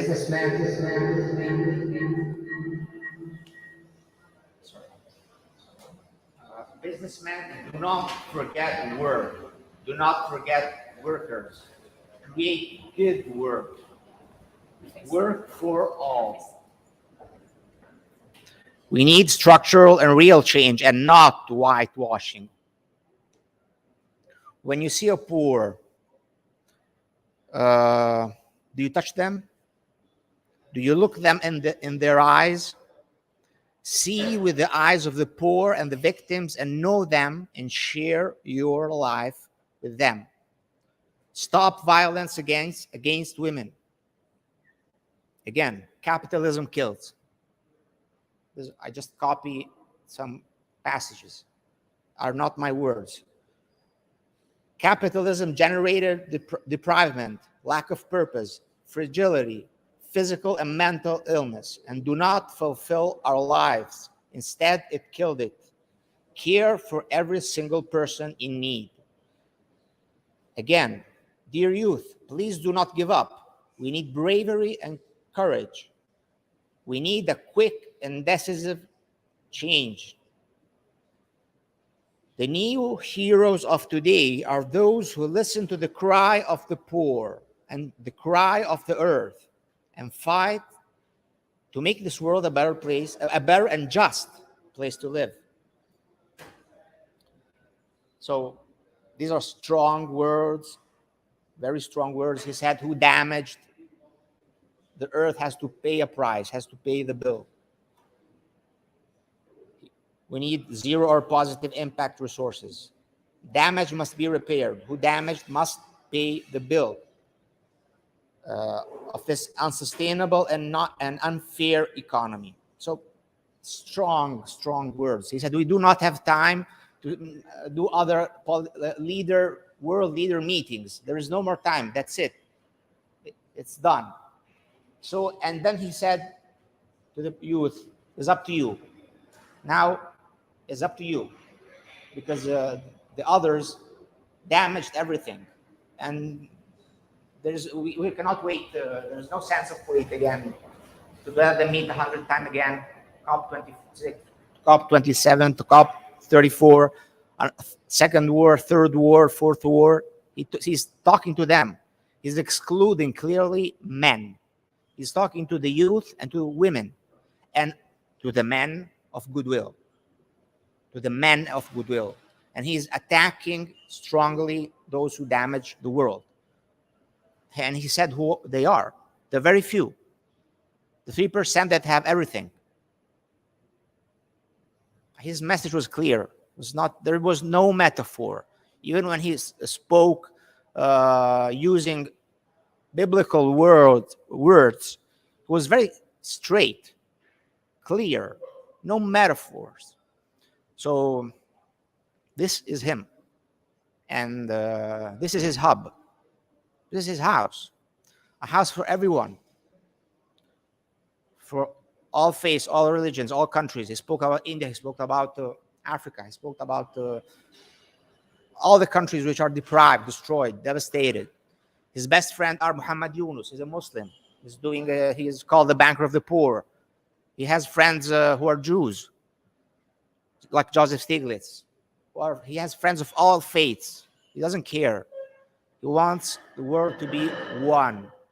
The economy of Francesco is this economy. It's not washing. It's not just a little bit of maquillage. I'll give a little tip to the poor. I'll just help some. No, it's not like that. And I'll conclude, and then we'll continue with the Water Alliance. With this thing which came to my mind. I was very young. I was 22, 23, something like that. At that time, I was doing volunteering with the disabled. But before, I did 1 year of volunteering, just only 1 year, with the poor, only 1 year. Then I did volunteering with the disabled for 25 years. I don't know, long time. So anyway, however, after many years, my brother started doing volunteering with the poor in the same place where I did it maybe 15 years before. And I would never remember, forgot one day he told me, we're sitting in a park, actually close to our house. And he asked me, so what do you remember about that year of experience volunteering with them? I told him, well, it was good, fine. What are you doing? Well, going there once a week, giving them the food, helping the nuns to prepare the food, and giving the food to the poor, talking to them, blah, blah, blah. And he looked at me and he said, and my brother never talks. He's very humble, never talks. He's very shy, very humble. And he told me, did you ever took a poor from the streets and took him to your house and washed him with your own hands? And then dress him with your own hands, and then feed him with your own hands and let him sleep in your house? I said, no, absolutely no.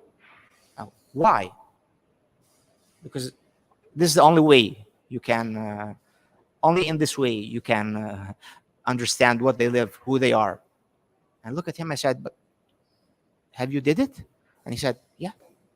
Who do you think these people which are coming in the last 3 months to our house are? I thought you were your friends. No. Yeah, of course they are my friends, but they're poor. One was from Algeria, and he was a Muslim, and he was an alcoholic. And another guy, he was a Catholic. He was from Peru, South America, and he was a drug addict. And it didn't even show at all. I was talking to them in Arabic and in Spanish, like they were young, but they were sleeping on the street and they were addicts. And he told me, the first time you do it is very weird, but it changes completely your life. So it came to my mind when the Pope talked about not washing, not just doing something. This is sustainable. Now everything is sustainable. I mean, Coca-Cola is sustainable. I don't know, even oil, sorry? Okay, sorry. Even oil is sustainable. Now, as per the EU, even oil is sustainable. Even gas is sustainable. So what is unsustainable? So the message of the Pope was strong, extremely strong. But we have to be positive. We have to think positive, to act strongly, but in a positive way. In a positive way, because again, if we do not fulfill ourselves first, we cannot help no one. So we come first. It means we have to take care about ourselves, and then we will be able to lift up other people. So now I want to call our amazing friend Edurne, which will tell us everything about an amazing association, the only association of the UAE, which is officially registered in the country, which deals with the problem of water, the only one. And so, thank you, my friend. Thank you so much. Let's see how these things work. Yeah. So thank you so much, Abdullah, for inviting me again. I'm very happy to be here and see familiar faces, but also new friends coming over. Yeah, that was really an amazing speech that we just heard. There is so many challenges, right? And the situation is becoming so critical that we need to act. And this is actually what I'm gonna help you with. In the coming 10-15 minutes, I'm gonna give you 2 tools to empower you to really be change makers. And this is what we all can do. We are all capable and we can do it. And it's very simple. So my name is Edurne. I work for Water Alliance, as Abdullah was mentioning. Water Alliance UAE is a non-for-profit organization. And what we do is we try to spread the word. We try to really raise awareness on the value of water. And we work with 2 assets, actually, global assets. our planet, our natural resources, and the youth. Our planet and natural resources is the fundamental, is the basis. Without a healthy planet, we will not have a healthy future or a healthy life ourselves. And water is the connecting line for all of it. Without water, the life as we understand, not only ours, but also all our biomes and biodiversity cannot happen. And yes, unfortunately, we have transformed our world, we have transformed our planet, we have climate change, all our water cycle has changed, and this is really a big challenge that we need to tackle. So here we are at Water Alliance working with youth as well. How we do it? We will do it in a collaborative manner, because we think that everybody with our diversity and with our different talents, we can contribute to really accelerate change. So we work with universities. Here we are, Bhakti. We work with other non-for-profits. We work with authorities. We work with the corporate sectors to offer a platform here in the youth for interaction and action. We want to inspire. We want to touch hearts, to really build up empathy. We heard that this is missing. And we want to really accelerate change. And this is the tools that we are going to learn today. So the first tool that everybody can really get into it is to know your water footprint. So what is the water footprint, you can tell me? Well, many of you can think about when we open our taps and water comes over, we do our laundry, and obviously we use water, and we drink, and we also wash ourselves. So it's obviously the visible part of our water usage. But 90% of our water footprint is invisible. And it comes with a backpack, actually. It's all the water that has been required, used, and maybe polluted during all the processes of manufacturing and production of all the items that we consume every single day. So this is it, know your water footprint. And we are gonna now see, as an example, a couple of examples. So are you familiar with this item? I'm pretty much sure that you have a few of those in your wardrobes, right? So this is mine. I have it actually when I was working in Ireland, and it must be like 25 years back. I still use them. But what it is made from? Anybody can tell me what is, yeah? Cotton. Yeah, and it's made out of denim. Denim. And denim is made out of cotton. And cotton is a plant. So we need to grow a lot of cotton, actually, to produce this jean. In which color is this jean? I mean, it's blue. That's what is called denim, right?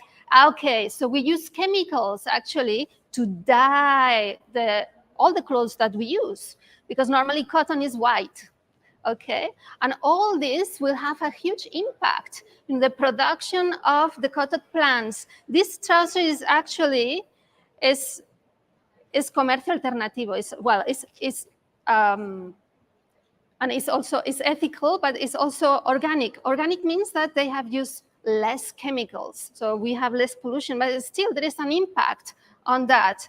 And then obviously there is the transformation of the cotton, the washing of the raw material, the dye of the raw material, etc., etc., etc. So there is a whole history, this backpack that I was mentioning, that comes with this product all the way until you choose it and you get it home. And then obviously how we use and maintain our trousers, and then what we do at the end of the life of the products will have a whole impact on the environment, right? So what do you think the water footprint of these trousers is? So how many liters of water had been required to create this pair of trousers? So anyone can guess? 4 liters? 10,000 liters? 2 liters?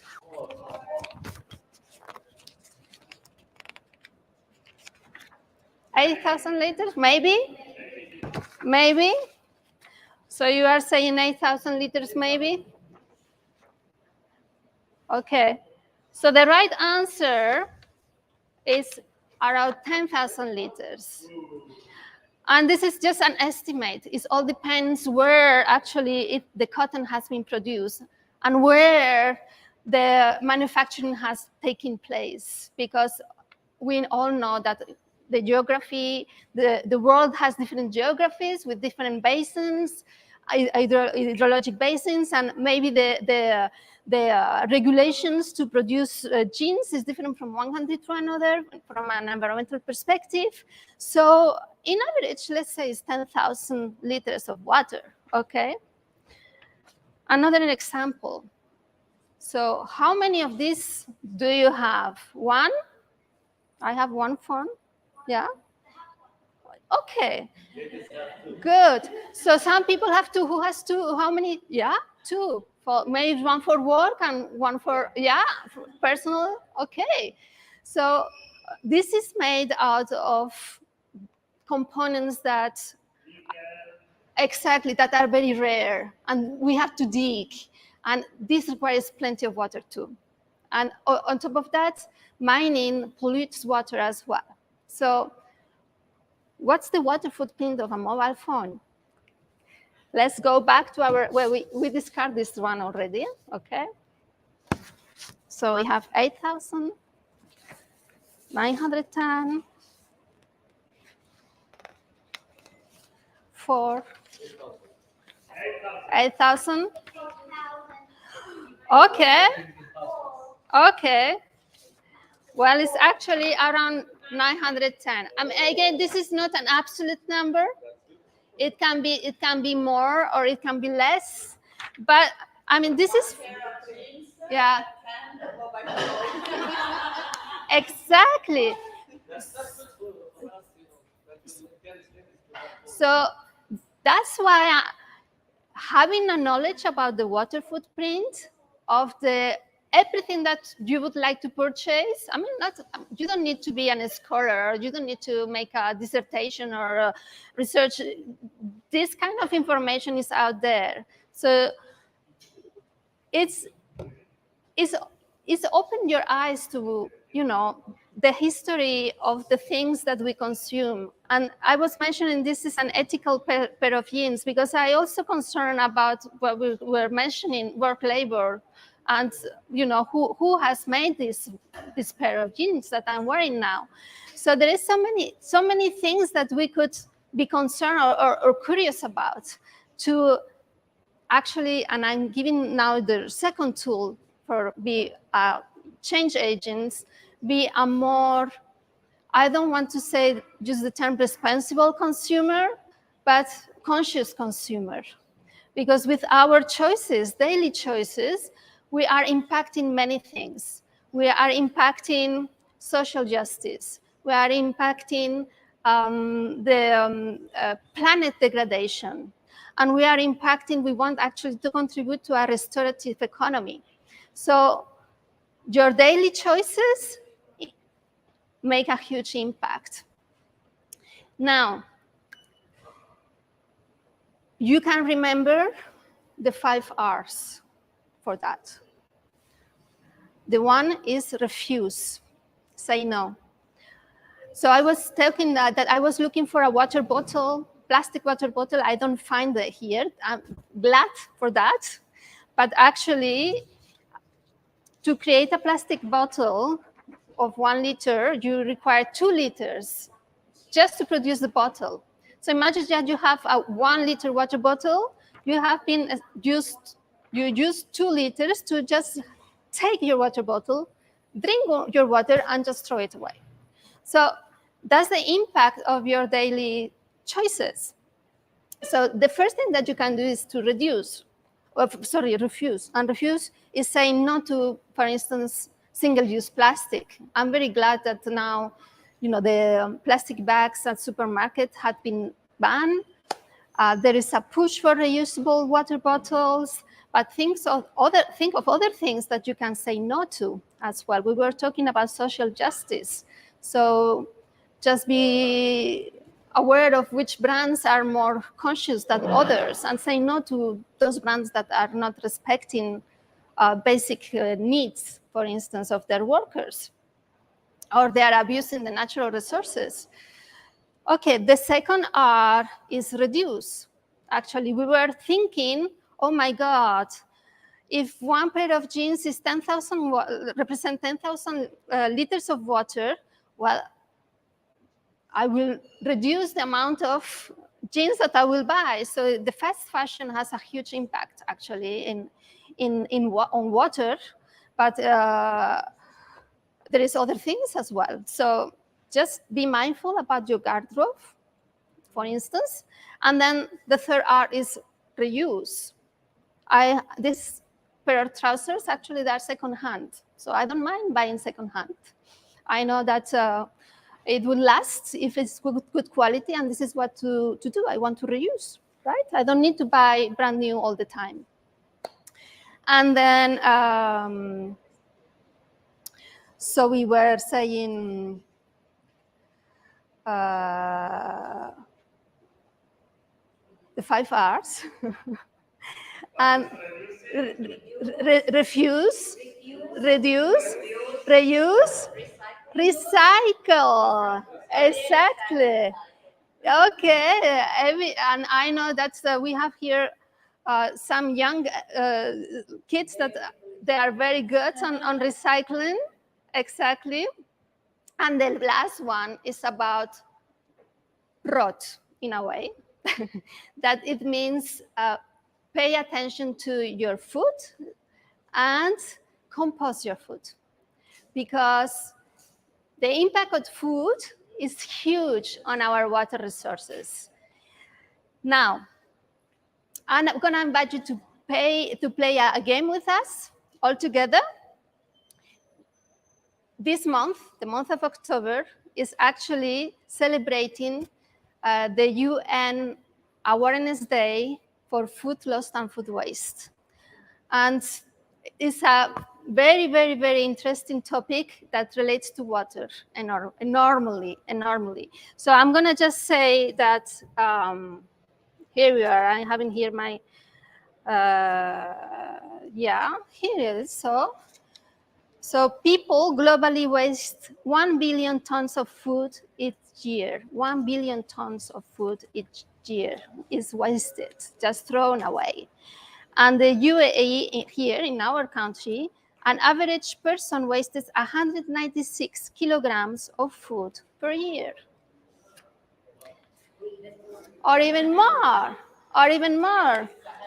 So that's why we're more conscious about our food, the choices of our food, so we need to learn a little bit what's the water footprint, and this is the game that we're gonna play now. We're gonna guess the water footprint of our food, and then what can we do to reduce the amount of food that is wasted? So is there anything apart composting that we could do as well? Yeah? Yeah. What is the problem? To use the water or to contaminate the water, or both? Both. It's both. Because some people say if you use the water and you don't contaminate, it's fine. You can use water as ever you want. No, water is finite. We here in the planet, like the resources, is finite. It's not like renewable energy that you have a source of, for instance, the sun, energy that is unlimited. Water is really, we are using and drinking the water that the dinosaurs were drinking and using at the time. So the distribution of water is not equal. And the extraction and usage of water, it can be exacerbated by our consumption, how we want to produce things, right? And this is the problem, because now also with climate change, the water cycle has changed. We know that in Pakistan now they are going through extreme floods, and in other parts of the world, in South Europe, for instance, is dry. And Italy was the first time where in the mountains there were no water coming out from the springs. yes. So you walk and you eat from the spring, and you drink from the springs. No water. Yeah, and we had also rationalized like 2-3 hours per day, like to have showers and to have like it was the first time We cannot water the plants. first time ever happened. So it's a matter, the global water crisis is all a matter of quantity and quality. Because, yeah. Now you have to say, okay, you use 10,000 liters to Yes. Make the juice. But it's not a wasted water. We can recycle it, so you don't have to waste it. But I agree with you, you can recycle, but we are not there yet. And that's the problem. Even in our house, we can't recycle. You don't recycle in the house. No. No. Drain from the houses, buildings, it goes to the central treatment plants. Yeah. And all the water is recycled and used for landscape irrigation. In a way, but This is true. yes, no, it's true. But also, do you know where the water comes from here, from the tap? Where does it come from here in the UAE? This is from the sea. From the ocean. And what is the process that we use to desalination plants, and what energy is required to, and where this, I mean, it's not renewable energy that we are using. Yeah. And we somehow is not, it's gas, and and we are emitting CO2 emissions. So as much water as we consume, as much we are feeding the climate change. So, I mean, yeah, in a way, and also, why not retrofit our houses? There is projects going on to, toilet to tap. Yeah. And yes, and it has a huge mental problem, because many people say, oh my God, how can mentally accept that, right? But it's technically it's clear. Yeah, technically is proper water for consumption. You have all the technology available for doing that, but there is a psychology. Yes. Toilet to tap. Yes. Anyway, so if you want right now, because this month is awareness month of food waste, let's discover first the water footprint of our food. Do you want to play the game? Yes. So it's gonna be a guessing game. Okay. I need volunteers. For that. I need 14 people coming out here. I don't know. Everybody. Yes. So everybody, take it. Yeah. Oh, chicken. Yeah. Yeah. Okay, and now with the rest of volunteers, I don't know if we have enough, but we have here the water footprint in liters. And no, of course not, because now you need to find your partner. Okay, you need to match the food item with the water footprint of the item. Okay. No. We need more volunteers. Come here. Arrive just on time. Chicken. Let us see. So it means how many water we need to produce? Yes. Okay. Maybe someone wants to take the lead and start match. You did one. Okay, we have one per match already. Yeah. Okay, another match here. Okay, maybe someone can match this one too. Okay, so what do you think we have here? What do we have? We have broccoli. She wants to come with me. Okay, there is still the broccoli. We have Yeah, this is too much. Okay. Okay. 200 liters for growing chicken. 100 liters for Growing or cooking? Growing. Growing. Growing a lot. They don't urinate, but they drink Growing in a lot. thousands. The chicken, yeah? I go this. Okay. I can say now that the egg is not correct. I can say now that the chicken is not correct either. And the hamburger, no, definitely not. I think Okay. you are mine. So remember, it's like for the pair of jeans. Try to go back to the source. Okay. For me, the hamburger has so many ingredients. Exactly. It has to be high. Very high. Yeah.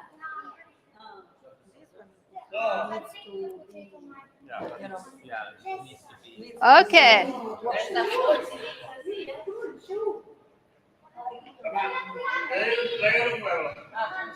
No? No. I go with the egg. The egg, no. No. It's the growing. So one tip. Do vegetables need more water than animals? What do you think? No. No. More water. Who needs more water to animals? So you have already one tip there. This is an animal living, not cooked. This is correct. The burger is correct.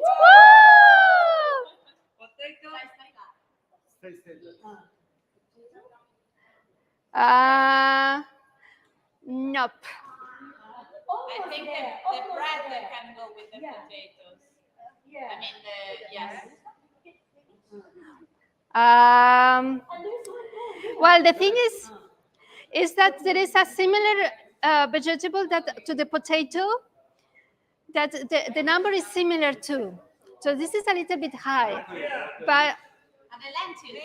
Maybe broccoli. Lentils are here. Lentils here. Okay. There. That could be. No, that's no. The lentils is a little bit less only. Lentils, we are good with the lentils. The egg, you got it. You got the egg. Wow. Yes. And okay. Maybe 20 liters, probably. Nope. Maybe this one. Change. Give me broccoli. Trovo difficile. So, correct.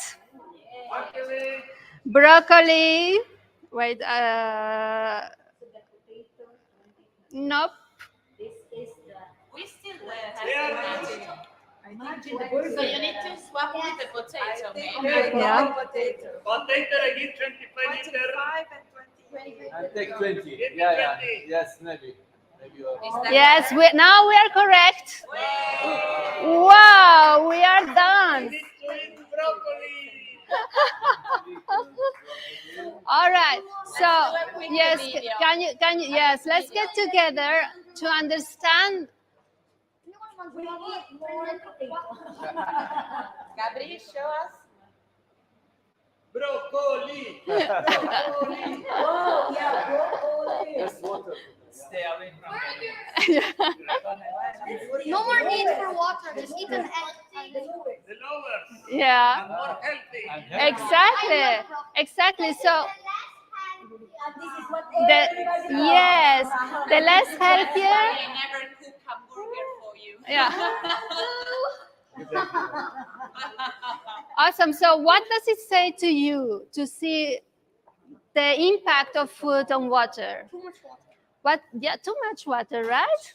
Yes. So what can we do? What could we do? choose the food that consumes Less water, exactly. I mean, it doesn't mean that you can not get a treat, right? But, you know, maybe we can, yeah, we're welcome. Maybe, this year. I mean, honestly, this topic is yeah. in Italy this year was Disaster. Yeah. Like I have also like fields in the countryside, everything was dry. We got like fruit and everything, but without taste.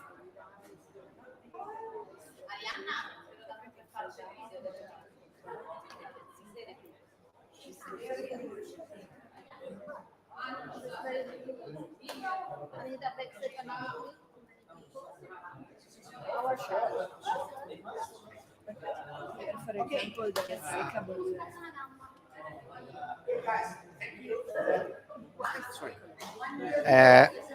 Thank you, Edurne. Thank you very much. Thanks a lot.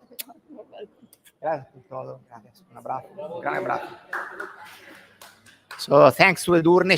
She's wonderful. I mean, she is wonderful. We are all wonderful. She's right. We are all wonderful. That's true. So, okay. So Water Alliance is an amazing reality. And it involved, how many people involved? Overall, thousands of people. Yes. Thousands, literally. Yes. Literally between students and adults, volunteers, whatever, thousands. Yeah, we have a community of again, a network of bodies, organizations, and volunteers that help us. But I wanted to highlight the role of Abdullah. He's not saying anything, No. but he's our biggest supporter. Oh, no. Yes, definitely he is. So thank you, Abdullah. Thank you. Okay, now we have a beautiful example of social business. Okay, very, very beautiful. And as any social business is unique. Murtaza, he's a friend, first of all. He's a businessman, an entrepreneur who loves his job, who loves people. You can see it from his, just look at him, and from his eyes, his smile. He loves life, people. And when the first time I met him in his company, in his factory, I immediately felt. By the way, I was introduced to Murtaza by Bhakti.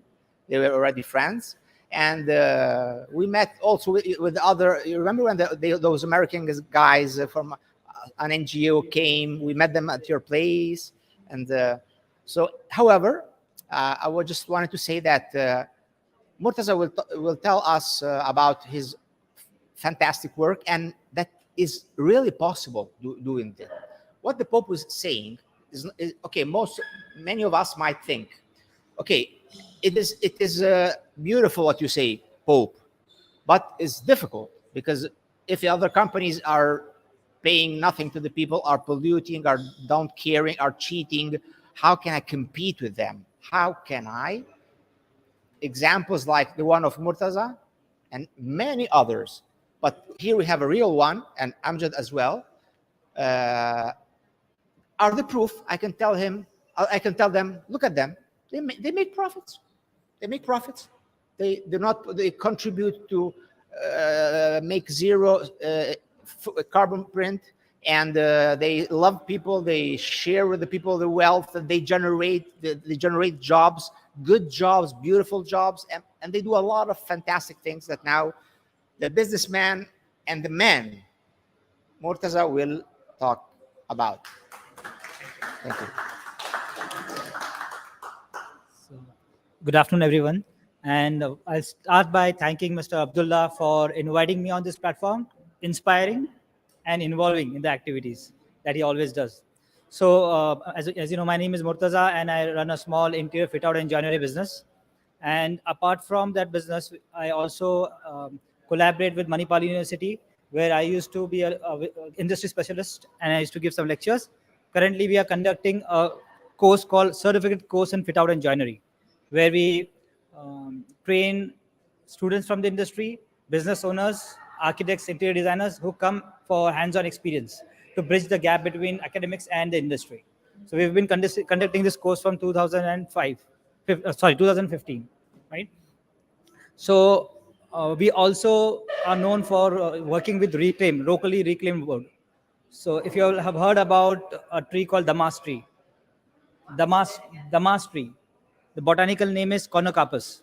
So this tree has been banned by many communities because it creates nuisance because its roots grow very deep and they damage the drainage system and they damage the structure of the building. So that tree has been, yeah, Damas. So from 2012, this tree has been uprooted and dumped. So I started my company in 2012. Since that time, I've been collecting whatever I can collect, and I have made a lot of things out of it. Recently, last year, we conducted a program called Rise to Feed, where we created bird feeders out of these dumb trees, and we invited students from different schools who came for a workshop. We taught them basic woodworking. We made the bird feeders involving them. These bird feeders were sold, and the money which came was donated to Dubai Cares for education of underprivileged children around the world. So this way we completed a complete cycle of reclaiming waste, using it to create something productive, impacting the environment by creating bird feeders for the migratory birds who don't find food in the extreme climates, and in return generating income out of it and helping underprivileged children for their education. After this campaign was completed, we were unfortunately not very successful. We did not sell a lot. But then we opened the campaign to the community all over UAE. Anybody who enjoys or wants to feed birds can collect a bird feeder. And now just fix the mic. Yeah. Thank you. Yes, that frees me from the burden. So 120 families collected these bird feeders across UAE. After that, we conducted, on the last Women's Day, we conducted a workshop in collaboration with Manipal University, where we invited domestic helpers to come and learn a different art. So while they are hustling and struggling to meet their ends, they have left their countries and come over here. When they want to retire and go back, they should have an alternative career, or they should have something that they can do, something that they can teach, something that they can share. So we conducted wood carving workshops for them, right? And Manipal wood carving. We taught them wood carving, and it was a successful program. Manipal University gave them participation certificates, and they supported the cause also. On the Labor Day last year, we launched a program again in collaboration with Manipal University, where blue-collar workforce, the person could be from any industry. But if you know somebody who has a spark, who is very good, but because of his situation or background or opportunities, he was restricted to that job, what he's doing. He has that spark to go further and do better, but there's nobody to guide him, nobody to direct, or nobody to train in the area that he could develop. You could nominate that person, and we will train the person based on the aptitude.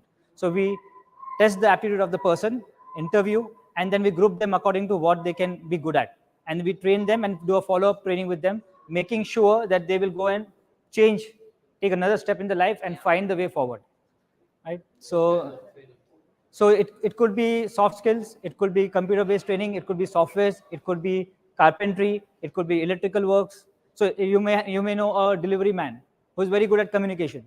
So he's talking very nicely, he's doing everything, but he's limited to that. He could be better at something else.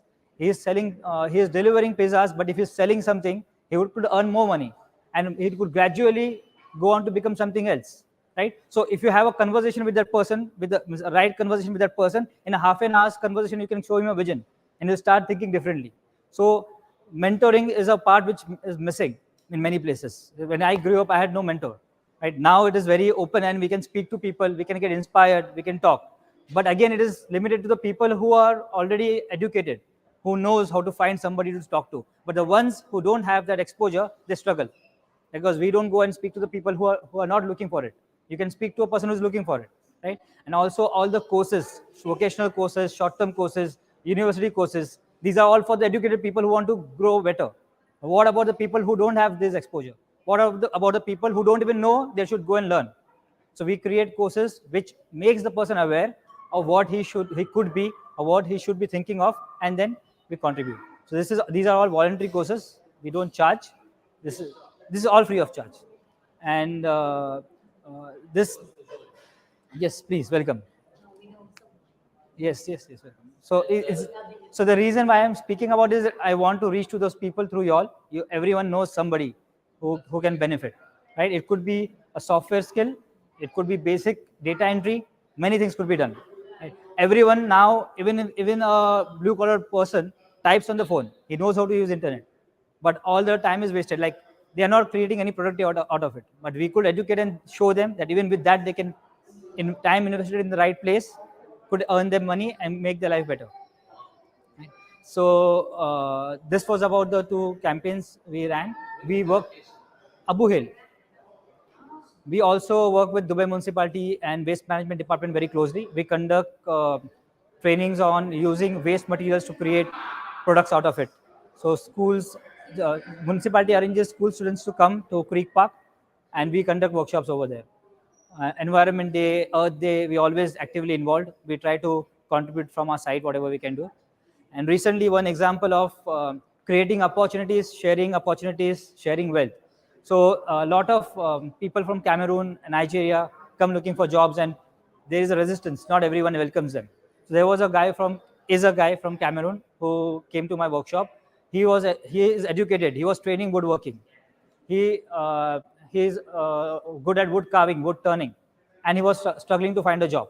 So what job I gave him was a carpenter's job. I explained him, this job will not pay you what you want to get, but this is a entry for you into UAE. You get a job, you work as a carpenter. I have a lot of free wood resource, free, but we have to invest time and effort to collect it. We'll create products and we'll create an opportunity for you. So he worked for a year, trained himself. Now I have given him a free platform. I will register him for Ripe Market and Arte Makers Market. He will use my platform to create products. He will be licensed to sell. A person cannot directly sell also anyway, right? So you need to go through a platform. So I gave him a platform. From this month onwards, he is not on salary. He will do his business. He has the space that he wants. He has the machines he wants. He'll create the products. I've guided him what will sell. You just don't make stuff and nobody buys. You need to understand what product to make, where to sell. So this guidance we have given them, and we have created an entrepreneur in our company itself, right? So that's a little bit that I could share about. Yeah. So as we are talking also about, so you're giving everything for free, correct? Yes. The guys training who- and training yes. everything. And how can you? So I have a what is parallel your business. model? My business is Sustainable. my business is fit out and joinery. Interior fit out and joinery. So we execute those projects, right?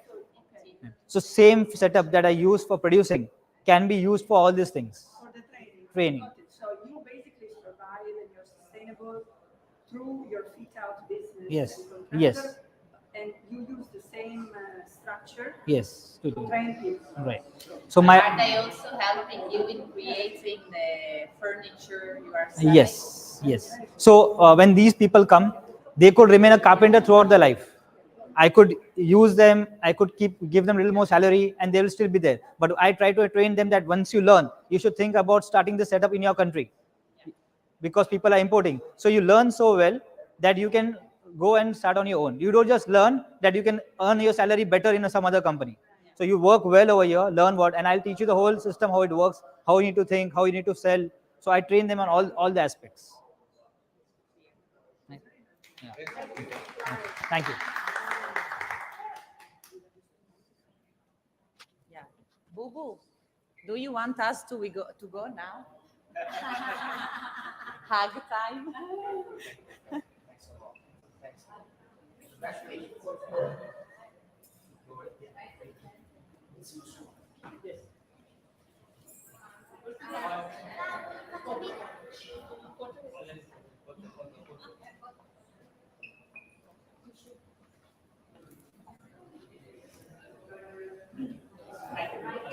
Thank you everyone.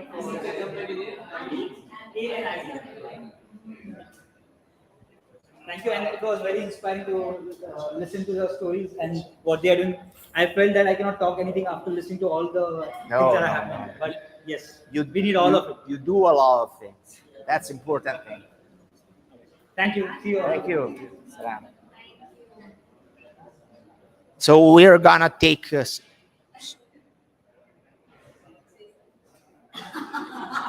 I don't know. You just tell me. Like here is okay. Here is okay. Okay, it's okay. It's okay. So we are going to extend a little bit the time. Okay.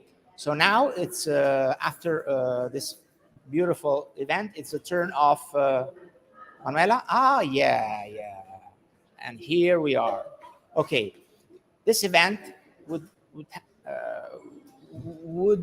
not have been possible. I hope is it correct without the support. I did nothing actually. I did nothing. I just gave the numbers and I chat a few calls. That's it. And but of Manuela and Elena. Manuela and Elena did everything. They did everything. They organized from A to Z. Really, it's true. It's true. And I did just a small group. I'm coordinator of what? Just, but again, to show off online. Anyway, however, there is one person can online, so no problem. So whoever you are, I love you. Maybe it's one of us. I don't know. Anyway, it is important. This recording is important because we have to send it there, and then we have to remember we have to to make a video. Yes. Like the one that last year, exactly. So they will show it, and the one of last year had a great success because when I went to the PhD week, they showed a few videos about the EOF, and they talked about us. They showed that video, and this week the PhD week is gonna be mid of November, and so that's it. I'm gonna send everything to them, photographs, posting, and blah blah blah. So I want to thank. No. I'm going to do nothing. I'm going just to say, Manuela, please remember what you have to do. Okay. Yeah, and this is true. The sad but real truth, because I'm an honest person. So yeah, I don't do shit basically. So okay, it's time for us. I'm doing it. So LEA, Leah. Now, who is Leah? Who are Leah? It's something so important, so big that I cannot describe it because I even don't know who are the people who are part of it because they're too big. But I know that I love these two guys. We spend time together as friends, even in Italy. And in UAE, of course, in Italy this summer, we went together to a concert on the beach. It was fantastic. So now there were Elena and Luca Atti, LEA, Luca and Elena Atti will tell everything about themselves. Thank you.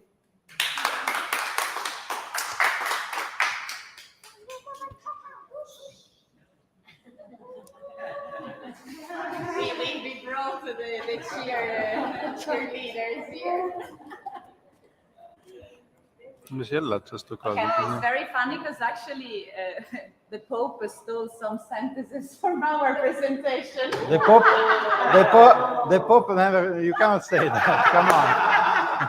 I'm joking, it was hilarious. So we are waiting the slide. No, it's okay here, Arianna. It's not for you, it's for the one person that is looking at us from the internet. We really love you, actually, you're right. Okay, so it was very interesting, the speech of the Pope, because it was highlighting a lot about the inequality that exists in our society, right? And with inequality comes lack of inclusivity, correct? So I would like to ask you, what is, in your opinion, the main reason behind this inequality and lack of inclusivity in our society? Anyone? Capitalism. Selfish. People being selfish. People being selfish. What did you say? Capitalism. Capitalism, okay. What are the drivers in capitalism? Avidity for, only in search of, only to have money, but that's it. Exactly. And what is this behavior called? I think greed. Yes, right? So it's all about people and their behaviors, right? Okay, nice. So now that we understand what's the root cause behind all this suffering that we are experiencing, let's understand what is driving these behaviors. So today in this presentation, we are going to talk about unconscious bias. Raise your hand if you ever heard about the term unconscious bias. Okay, very few of you. Nice. Can I ask you another question, just because out of curiosity? By the way, I'm a founder of Lia Growing People and with my wife, and I have worked all my life in corporate environments, and I'm still working in corporate environments, by the way. So I would like to ask you a question. Who of you have ever worked in a corporate environment? Okay, nice. Corporate, like I mean companies, let's say companies. Companies, structured companies, like not being a single professional entrepreneur, like structured company. Raise your hand again, all together. Okay, thank you. Now, from those that raise your hand if in this environment you feel or you felt happy and fulfilled. Okay, one. That's right.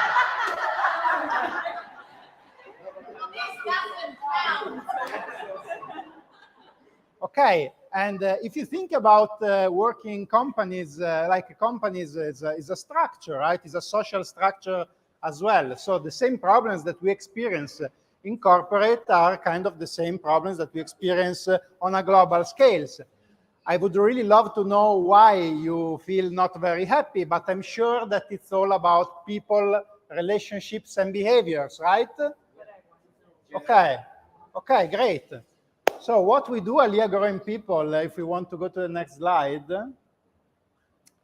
So we are a team of HR consultants and coaches, and we work with companies to help behavioral change, okay?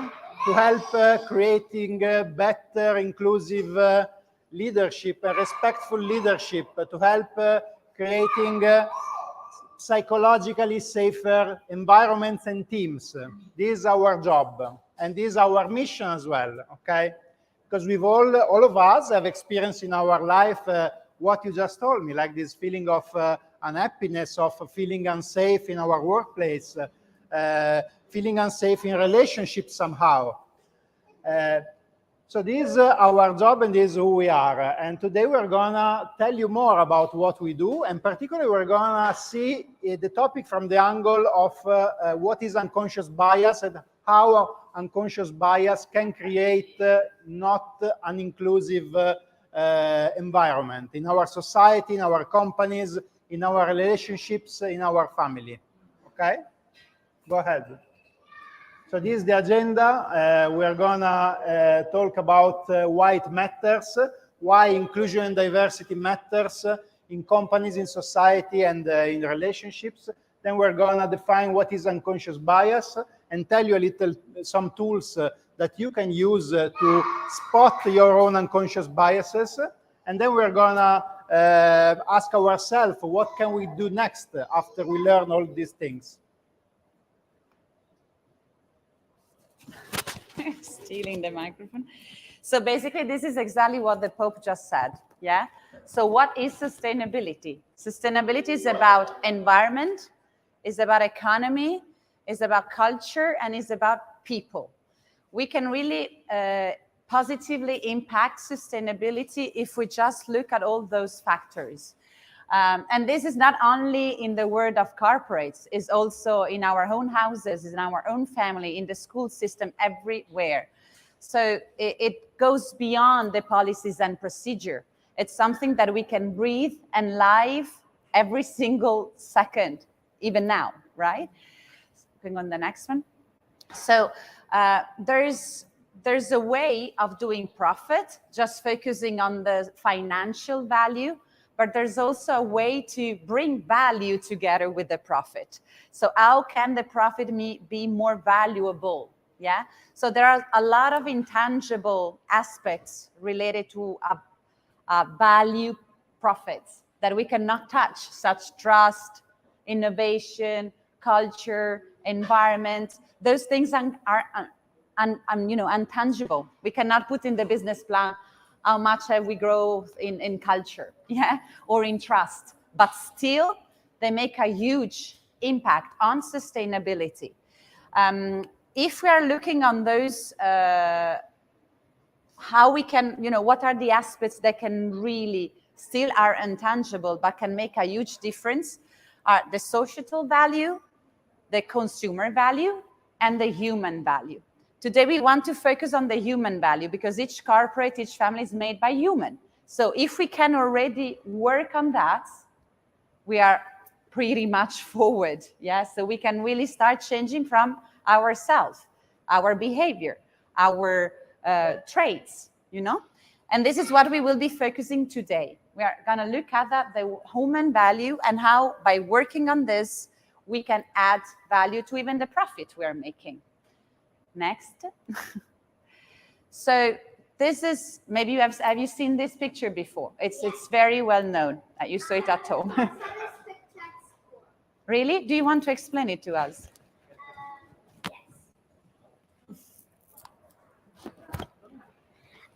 So basically, this picture is about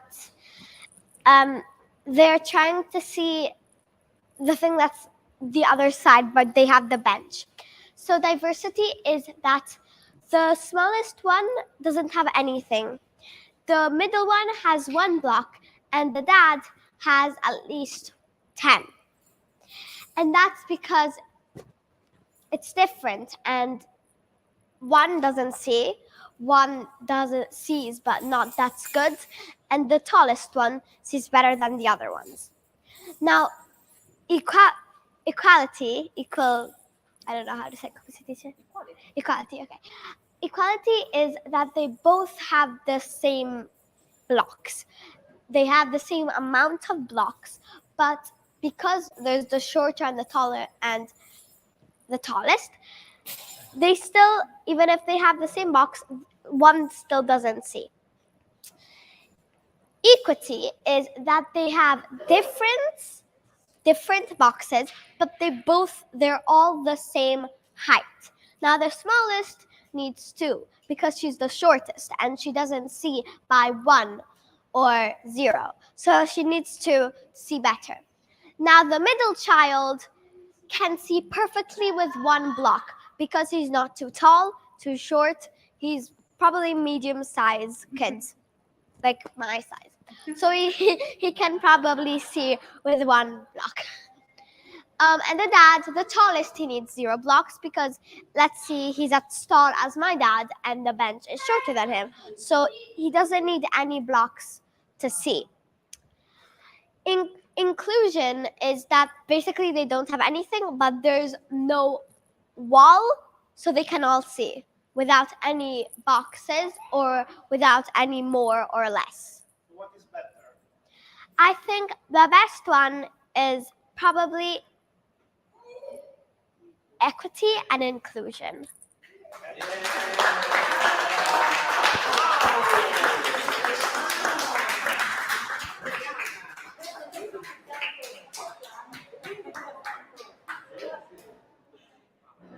We both got emotional. This was not prepared, by the way. Business owner.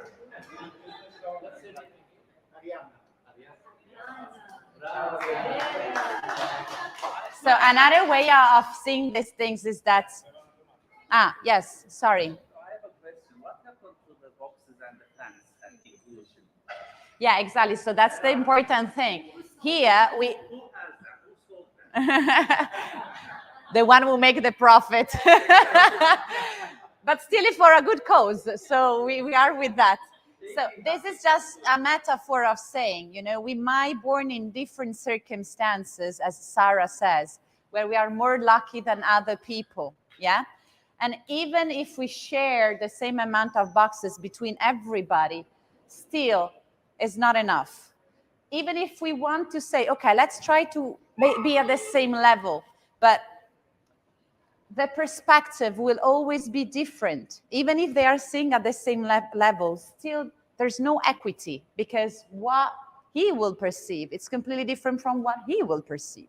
So the only place where we are okay with what we have, it doesn't matter how poor or rich we are, it doesn't matter how clever or stupid we are, it doesn't matter how tall, thin, whatever, is when we include. Yeah, and everything is accepted and as it is. Next. So we want to introduce to you the first bias. But in order to do this, we are doing a kind of game, and we can do it like by raise hands. This is the game of the archipelagos. So what does it mean? We tend to put ourselves in boxes. And most of the time, it's me and him or her. And then sometimes it's also us and there. You know, it takes time to really go into a we, where we are all into that. So now let's make an example of a common bias, yeah? If we would love to think about an island, let's think about an island that include us all. Which island could that be? Gabri? That one. So what is special about this one? An island that includes us all, something that we all have in common. Well, it's basically in its most simple form. Perfectly flat and then a perfectly uniform shape, which all of us have. Okay, this could be one thing. Another thing, very simple, it's we are at MAWAHEB. Okay, this is already an island that put all of us together. Okay, now let's try to put things that bring in different islands. For example, the country of origin. Yeah, how many islands will we now be having? Who is Italian? Who is Nigerian? Who is Filipinos? Who is Indian? Who is Argentinian? Who is Spanish? And so far, so on. So again, we are grouping in several islands. Okay, other type of island. Shoot me one island. Who is? Who have been traveling to Zanzibar? Yeah. Or Sardinia. Okay. Whoever traveled to Zanzibar? 2. Okay. Sardinia, 3. Sardinia. To Sardinia. Okay. So the difficulty is to find something special about your island. Let's see if we can find something special that you only have in your island. I'll try, maybe. No, but you are many in your island. We are many in our island, no? Let me try to shoot something. I've been living for months in a camper van. In a camper van. Who did that? So this is my island. I'm the only one who has done it here. Try to shoot something, Arianna.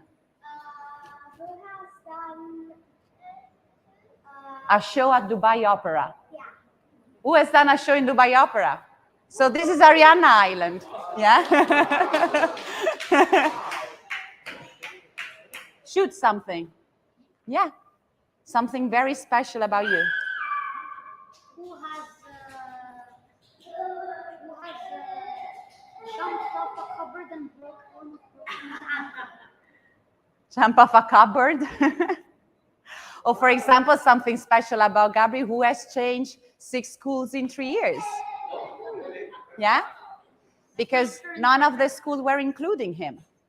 Yeah? So that's why inclusion is so important for us. Yeah? Boo Boo, what is special about your island?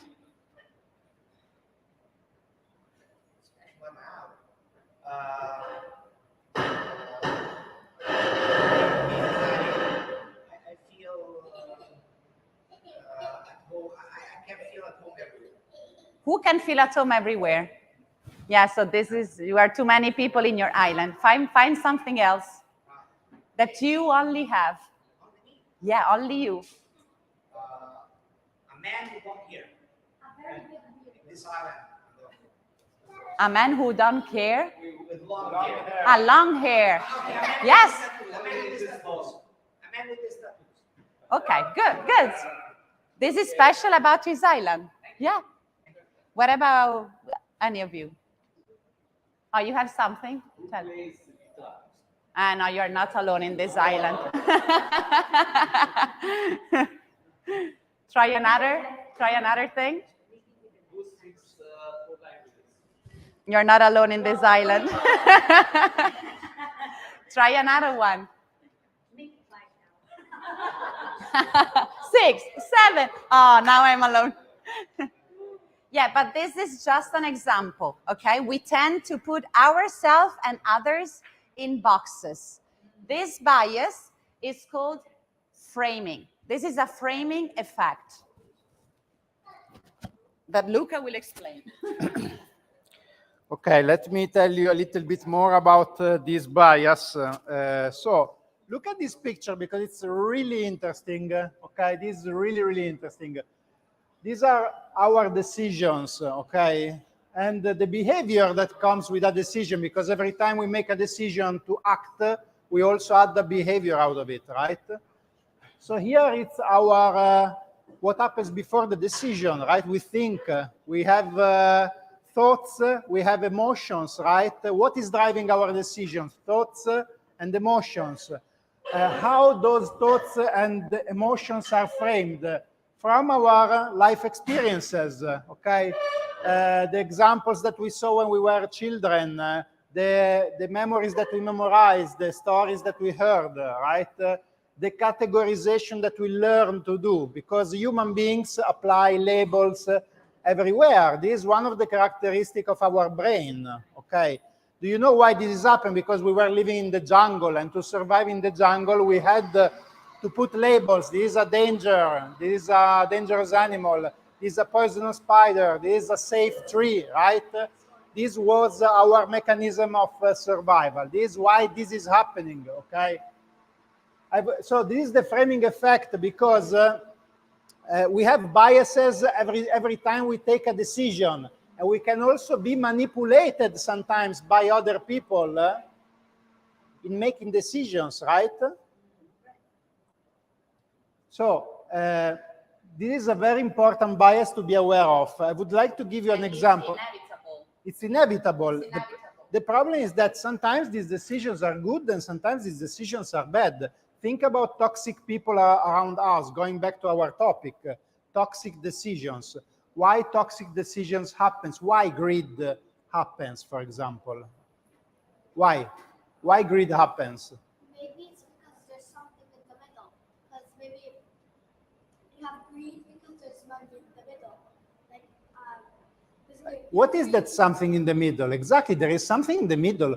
We are greedy because we want everything for ourselves. And why we want everything for ourselves? What is the bias over there? Because we don't have enough? Because we don't feel enough, right? We feel that there is a hole somewhere inside us that we need to fill by exercising power on others, by accumulating more goods, right? So this is a toxic example of a mental bias, a framing bias that we might have had, right? So it's very important to be aware of this mechanism, because if we learn what are our own bias and what are the biases that are toxic in the relationship with the others, we can build better relationships because we can avoid that behavior if we know about it. The problem is that these biases are unconscious. And that is why it's very important to work on ourselves continuously, to learn about ourselves and what are our unconscious biases and what are the consequences of the behaviors that we express on others. Okay? So there's for example, the following slide. It explains more, you know, why we categorize, why we memorize, why, you know, we assess. Sometimes we are in a situation and we get too many information. So how do we gonna choose what is the information we are gonna keep and the information we are gonna let go? And when it gets too much, we get strikes. You know, it's too difficult. So we cope into a bias. Let me select some, you know, what makes sense to me, or what can I get? Or for example, we have need for speed. We have to make a decision now. There's no time to think, you know, so we don't have time, and we select what is most familiar. I've done it before, last time it worked, let me go for this one, yeah? Or maybe there's a lack of meaning, I don't know. But it's so difficult to fill up that ignorance that I rather choose for what is that I know, yeah? And then to fill the blanks of all the information that I'm missing, I'm generalizing. Or maybe I'm not sure what in all this I need to remember, what is important to keep, yeah? And in that case, you know, we select only what we think is important for us. So as you can see, we're always forgetting something. We're always going too fast. We're always, you know, maybe not selecting the right information. And this is, again, unconscious. In here, you see how many biases we have for each group. So you cannot really see, but it's just for you to say how many. This is how our brain works. Every time we get too many information, we might have more than 300 bias there, yeah? So why we are telling you that it's difficult, but maybe just the fact that we are aware of what's going on, it's already one step forward, yeah? Next, Manu. So now we would love to show you another bias. So you can take your phone and scan this QR code, or you can go to menti.com and enter this code. Do it. Take Daddy's phone. With Daddy's.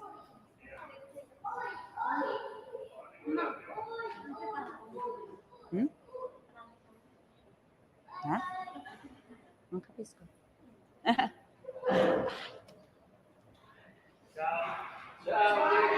Bye. Now also, Manu, will you enter? Okay, so let's do the first one. Sorry, the code again. 83593891. Okay, now answer this question by clicking on with your finger on the person you think they spent few months in prison. È lo stesso. According to you. You can click and you will see that the blue dots will come out. Yeah? Shh. Keep your thoughts for yourself.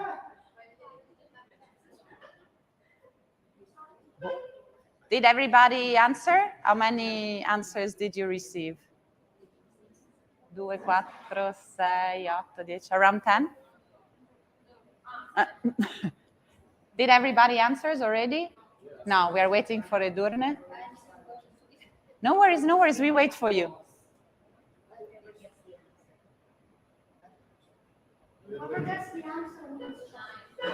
Nine? Okay, it's good. Let's see.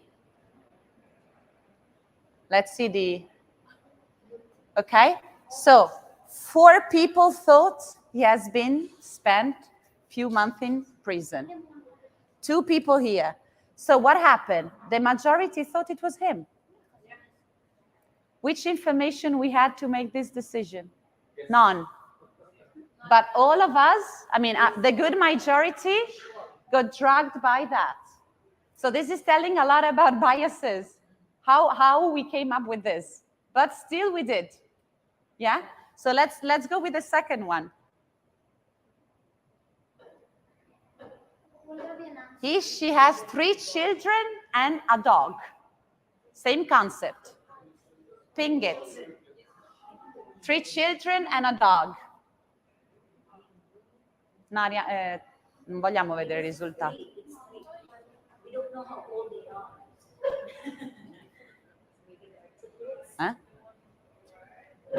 Forte?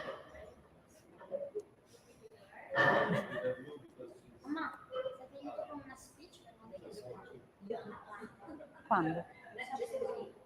Huh?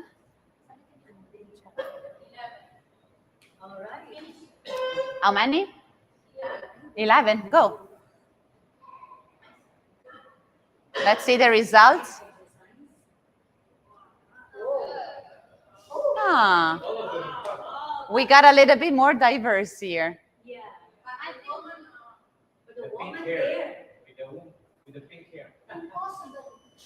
So, for example, only one person choose a man. Only two. Ah, yeah, 2, 3. Okay. So I can tell you one thing that I'm realizing now. Yeah. Most of the time, when you're doing a corporate setup, you see everybody going for 1, maximum 2 answers. So I'm also glad that in this environment, we are more inclusive, and this can tell. Yeah, but here you can see a bias towards women, right? Yeah, definitely there's a bias towards women, for sure. You see that, no? There's no answers. There's no answers. So this is just for you to see how it's easy for somebody to go straight forward. We move on. The presentation, Manu? Yeah, thank you. So again, what is this? This bias is called representative heuristic.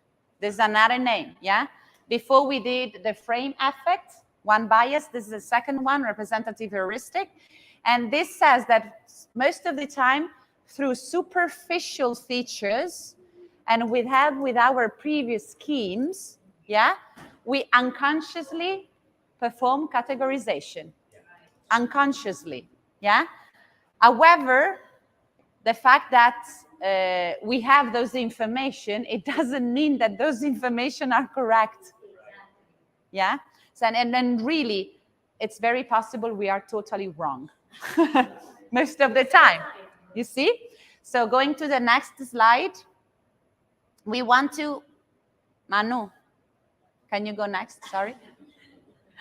So we always, and as an effect of this, we tend to mingle with people that are more similar to us. Yes. Yeah? And unfortunately, we also put our trust more in people that are similar to us. You know, same things of, you know, have you ever touched a poor? It's the same thing. Why? I mean, it's so different.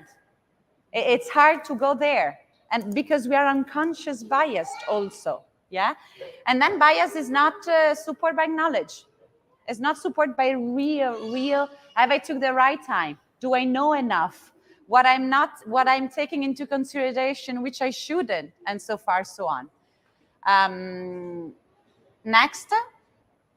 So we want to give you a passepartout.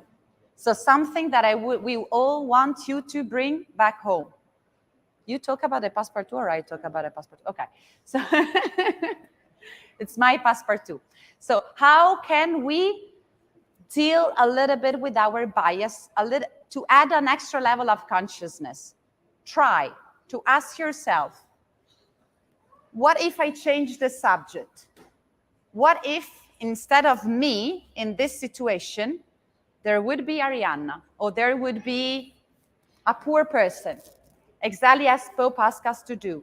What in this situation, there would be a poor person? How would he think? What would he do? How would he behave? So we change the subject, yeah? Or you could also change the object. What instead of a poor person, there would be a rich person? How the situation would change? How would I behave? If instead of a poor person over there, there would be a rich, would I wash his hands, or would I give him food? Or, other example, change the context. If that poor person seated on the floor, instead of being in the street, it was in a museum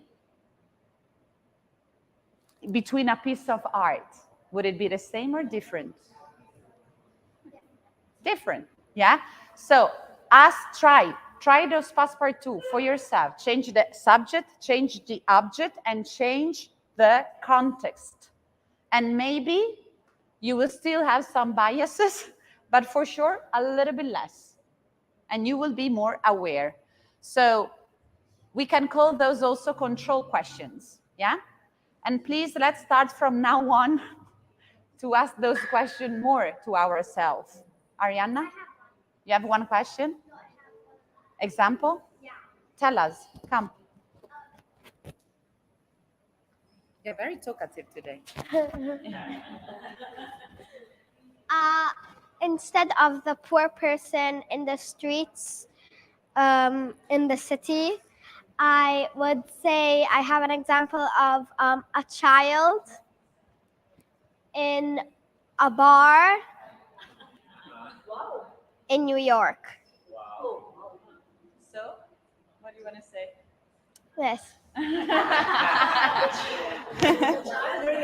So what instead of being, so what instead of being an adult, that person would be a child? How would I treat him? Yeah. Or what instead of being in the middle of the street, this person would be in a bar? Yeah. Or how instead of being in Dubai, we were in New York, how this would look different. Yeah. So that's work. She got it. So last slide. I'll give it to my husband. Yeah, I mean, this is just an open question to debrief what we discuss and what we are taking away from this, like what other behaviors we can, or tools we can put in place to help us self-managing through our own unconscious biases. This is an open question to you. Any ideas? Anything that you can do differently and that you would like to share with the audience? On work? Yeah, please. I would put myself in the shoes of others. I think, what do they think if I Yeah. this place? There is nobody. Zero? Oh, okay. So he said, I will put myself more in the shoes of others. This is a behavior that I would like to do more, to practice more, right? Okay. Who else? Thank you.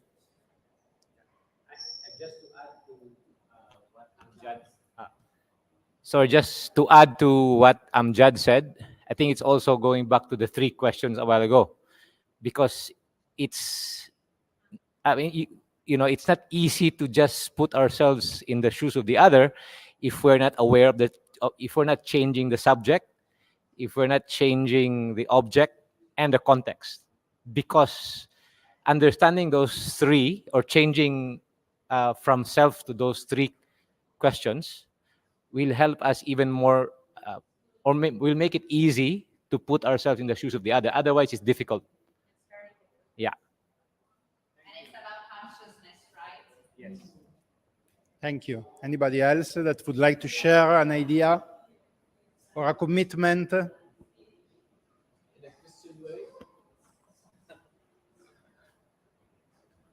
Well, as we are Christians, we try to find Jesus in the other. Like, you know, if you want to find Jesus, how can you treat him, you know? Because we love him. Can I love the neighbor the way I want to love Jesus? So this is the way. Or you can put it in a different way. If you want to see the one you love in the person you're looking at, so of course you'll deal with him, you respect him much differently from any other person. Thank you. Thank you so much. Very true. If there was Jesus instead of this person, how would I behave? What would I see in front of me? How would I, what would I do? Okay. Is there any question about what we discussed? I mean, do you see the link between this topic and the topic of the conference, right? How do we change our society? Well, at the end of the day, if we change ourselves and these behaviors, right? So I think we have established that we have all biases, and good tool to recognize those biases in ourselves. But then, you know, when we meet people, they also have biases towards us, right? So how can we recognize those so that we can, you know, sort of lift those biases up? Is there any tool to say, okay, this person might have a bias towards me because of XYZ. How can I manage that situation? That's very, that's where communication and self-management take place. You either have two options. One is verbalize, and I can give you an example. I have a friend who, colleague that was referred to me through another colleague, yeah? And in the conversation, I really felt that she was talking to me like I was carrying a story, which was definitely not mine. And then I started getting curious, and I started asking, how did you met that colleague that referred you to me? What do you know about her? And it came out, she didn't have such a good experience with that person, And then I was able to point out and say, I'm a different person. So can we pretend we haven't had this conversation? And can we start again with you willing to meet me, who I am? Yeah? And you can start feeling it. How you need to do a lot of work on ourselves in not feeling judged and considering that maybe the other person is not doing this to harm you, but is just simply doing that because they cannot help themselves, because they don't know. Yeah? So it's really about seeing the vulnerability in the other person, see them as the poor, see them as the ignorant, see them as the child, and train them. You can be more than this. You have special skills, special gift. I rather prefer to help you find what those skills are rather than feel judged and having my ego hurted. So most of the time when people hurt you, they don't want to hurt you. They just can't help themselves. Have I answered to your question? Thank you. I have two things. First, as a reaction to what he asked, okay, and then I have a question afterwards. So, just as a reaction to what he said, it's perfectly normal, humanly speaking. Kind of now, I need to check on my own bias, and then later on, I will think that the other person also has his or her bias. But I think it's more of me first understanding my own bias so that I don't have a screen or a filter, just so that my interaction with the other person will not be interrupted, maybe because of his or her bias. You know what I mean? So I have also to be, yes. So I have to be, I think, ready to face I have to be vulnerable, because I'm sure everyone has a bias. But I think it's the first step, and I think relates to what Amjad said of being the first one to take the first step of seeing Jesus in that perspective, So that's my reaction. And my question is, I'm not quite exactly sure if this presentation is more inclined towards inclusion, because as I see these days, there are many advocates of diversity and inclusion. Is it the same or different?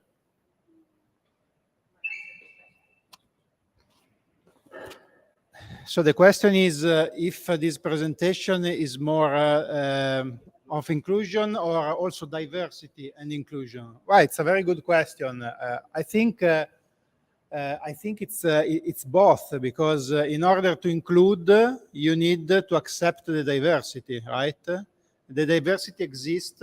We saw it in the archipelagos exercise before. In order to shift from observing diversity to include the diversity, we need to work on our own biases towards the diversity, right? So it's the grouping things, I am diverse than you. I'm another thing than you. But in order for me to include you, first I need to let the bias on the side, yeah, so that I can include you. And then there are so many other things that you could do to be more proactive in inclusion. But this is already one step because this kick in immediately. Is so unconscious and it is so related to the reptilian brain. It kicks in, you know. Then there's a lot of action that you can bring those things, incorporate. You cannot even go to speak about how you can communicate in an inclusive way if you are not even aware that you have to deal with your brain first. Then, of course, there's a lot of many other things you could do, but still, this is the first one. Let me ask you a question. Have you ever had a boss that is a micromanager? Yeah? How do you feel when you get micromanaged? I lost myself because I've been micromanaged, so I couldn't think anymore what I need to do because in every step, every minute, every second, I lose myself. So it was eating and killing me, and in the end, I left. Exactly. It's very bad to receive this behavior. Let me ask you, what are your feelings towards that boss? What are or what were the feelings? Well, good that I've been into like occasions also where I was trained to see Jesus in the other, So every time she would do this, considering that she has a different island, I'm also in a different island because she is like I'm from Asia. So I have this characteristic or personality as an Asian, timid, shy, chala, and she is from here. So the dominance is already there. So every time she overpowers me, even if at the back of my head, I know better than her because she just joined in, especially on that particular craft. But because I was trained to see Jesus in the other, so sometimes in occasions like this, I have to bend without breaking. So in a way that every time she does that to me, I have to respond to her in a professional manner without offending her, but at the same time giving her a little kick, something like that. So, but in the end, because it happened already in several occasions, I said, this is not going to be healthy. Like sometimes in my sleep, I would take a little revenge in my head, which is not good because in front of her, I have to see her as another Jesus. I have to be careful of the words that I would say because she might get offended of this. Even if for me, it has nothing to do with whatever, but I have to be careful now. So I said, okay, in order not to cut or to make this gap even wider, I have to leave in order not to lose this relationship. So even if right now we are no longer together in terms of work, but at least inside my heart, I said, okay, at least I have done that one step because I know my capacity limitation also that I cannot be as patient for 1 year to be micromanaged. So I said, it's helpful sometimes for the whole. Thank you. Well done. What I really like about what you said is that you exactly underlined the two aspects to consider in a situation like this, because seeing Jesus in the other is not enough. You also need to educate the other if you want to make a change. So staying there and just receiving this behavior is not enough. And you did the great in doing that little one, okay, respectfully, right? And the other area is about do not take it personally. So understand the vulnerability behind that behavior. If maybe a person is not religious, another tool that can be used in that situation is seeing the hurt child in that person. So if that person micromanage, is because when she or he was a child, she suffered betrayal. So she has been betrayed by somebody that was very important to her, and so she doesn't trust anyone. And that's why she needs to micromanage. I need to do it myself because otherwise, when I will see that they will not do it with the right quality that I expect, I will feel betrayed. I will feel hurt. So this is why they behave like that, right? So there is the channel of the empathizer and there is the channel of setting the boundaries to educate. And both of them are important to navigate any type of relational situation. And that's it. Any question? No. Okay. Thank you. Bravissimi. I love you so much. Thank you so much. Bravissimi ragazzi. Bravi. Arianna! Vado a chiudere a tutti, certo. Ormai da domani CEO, non voglio più vedere i vostri CEO. Lei è... Tutta la vita. 100% di shares sono sue. Sì. Fa...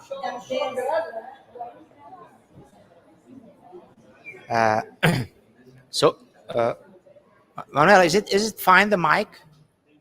It's okay, no? Anyway, I want to know who. Nobody. Perfect. Okay. Apart from that, yeah, exactly. Now it's the time to again, as we had the amazing example of Murtaza with the Anid turnkey projects. We have another businessman. He's a businessman. He's a person, human being. Yeah, he's a human being. Yeah. Well, that's a good question, because this man cannot be a cat till now. So yeah, you're right.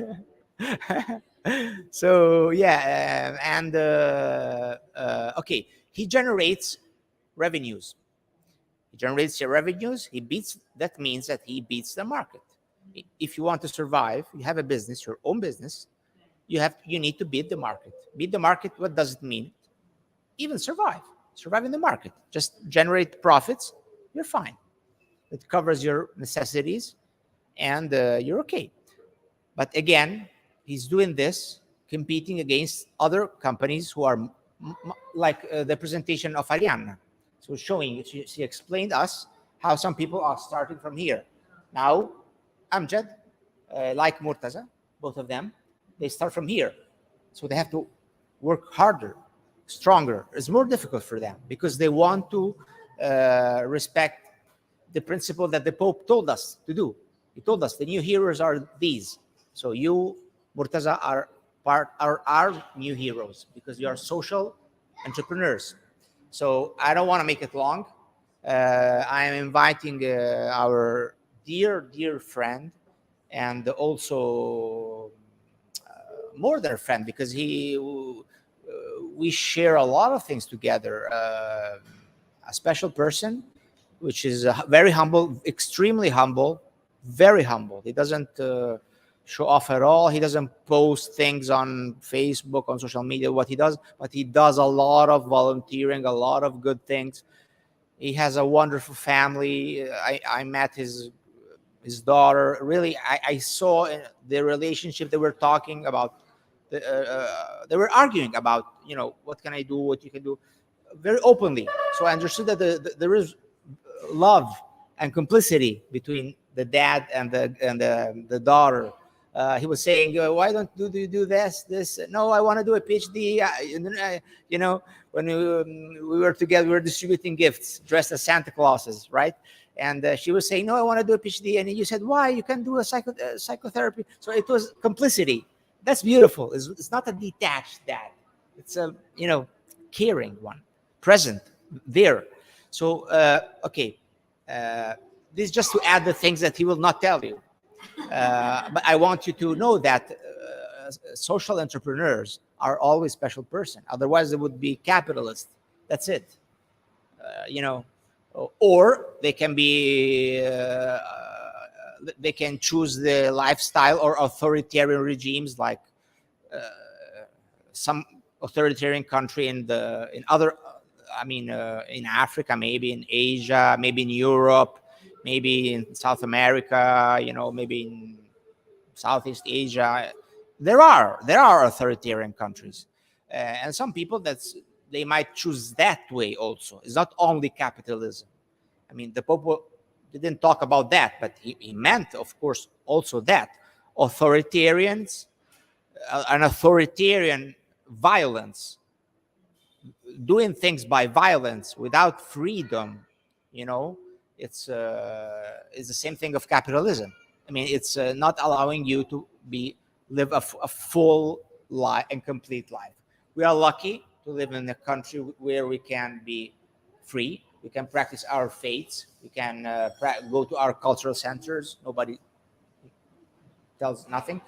The police protects us, and they never bother us. Nobody stops you. You can do whatever you want. You're free. You just have to respect the law, which is it's their right, and they're very open. You can wear a scarf. You cannot wear a scarf. You can do whatever you want. And they also gave us a chance to improve our lives. We are here because where we were before, we were living economically worse. So now, by being here, it means that we improved also our economical life. So we have to thank also this country and the United Arab Emirates. We are doing this event, and the United Arab Emirates are happy.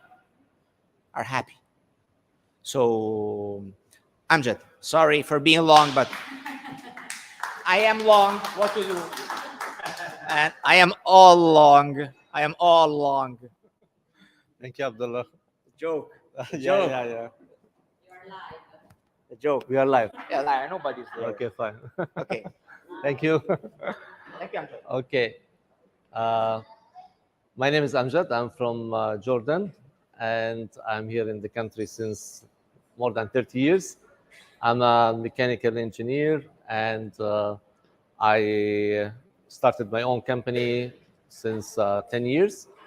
We do the design for electromechanical services for buildings, like what you see here, air conditioning, firefighting, lighting, power, water, drainage, gas, so all the services for the buildings. To talk first technical, we do sustainable design in our services. So we try always to educate clients how to do a design with energy efficiency, water efficiency. So all those things with value engineering for all the services, so they can get whatever they need. And also we also save the environment. We reduce the footprint of carbon.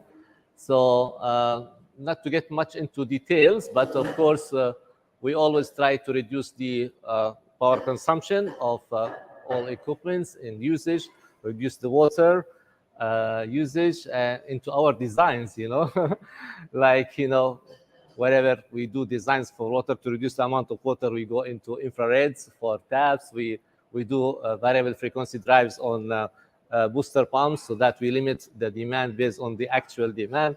Several ways into electricity. We try to do motion sensor to avoid, having lights on all the time, to put solar energy to generate power, also use the solar for heating water, and also for reducing the air conditioning load with using different methods. So there are always ways and how to use sustainable energy. That's into technical part. Now, also how the Pope, taught us, and how we can create a better environment also in the office, how to treat people. For me, coming from a Christian background, I'm also involved in Christian movements, and also I like to help others. So also I try to implement those, let's say, fundamentals into my company. So I always look into dealing with others. They are all equal.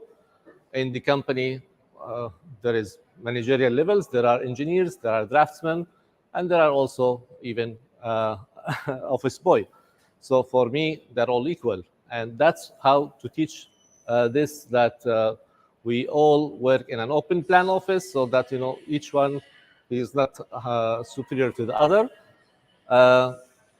I always don't ask the others to come to my room.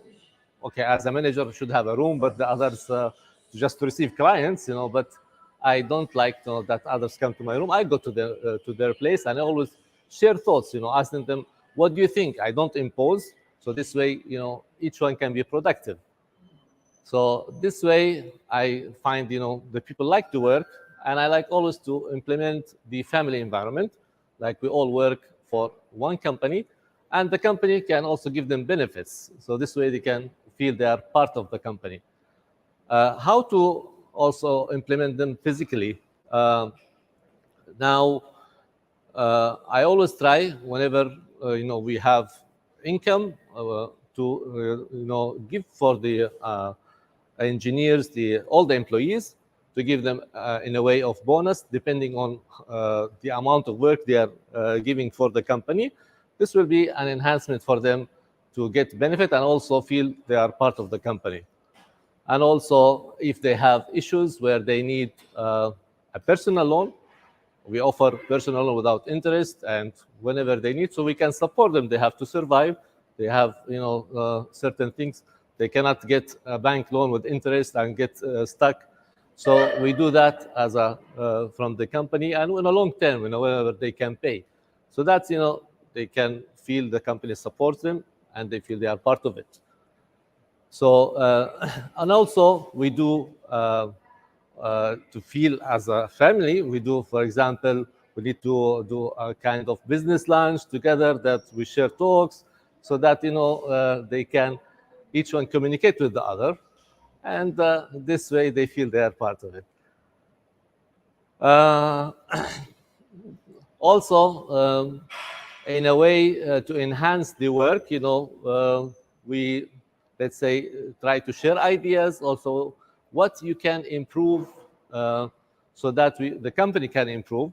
So that helps some of our engineers to add services, like we do, for example, design for certain services, but we let some of the engineers to study to get more specialized in certain field and to add it to our services in the company, which that make them happy that they reach to a certain level and also get higher income.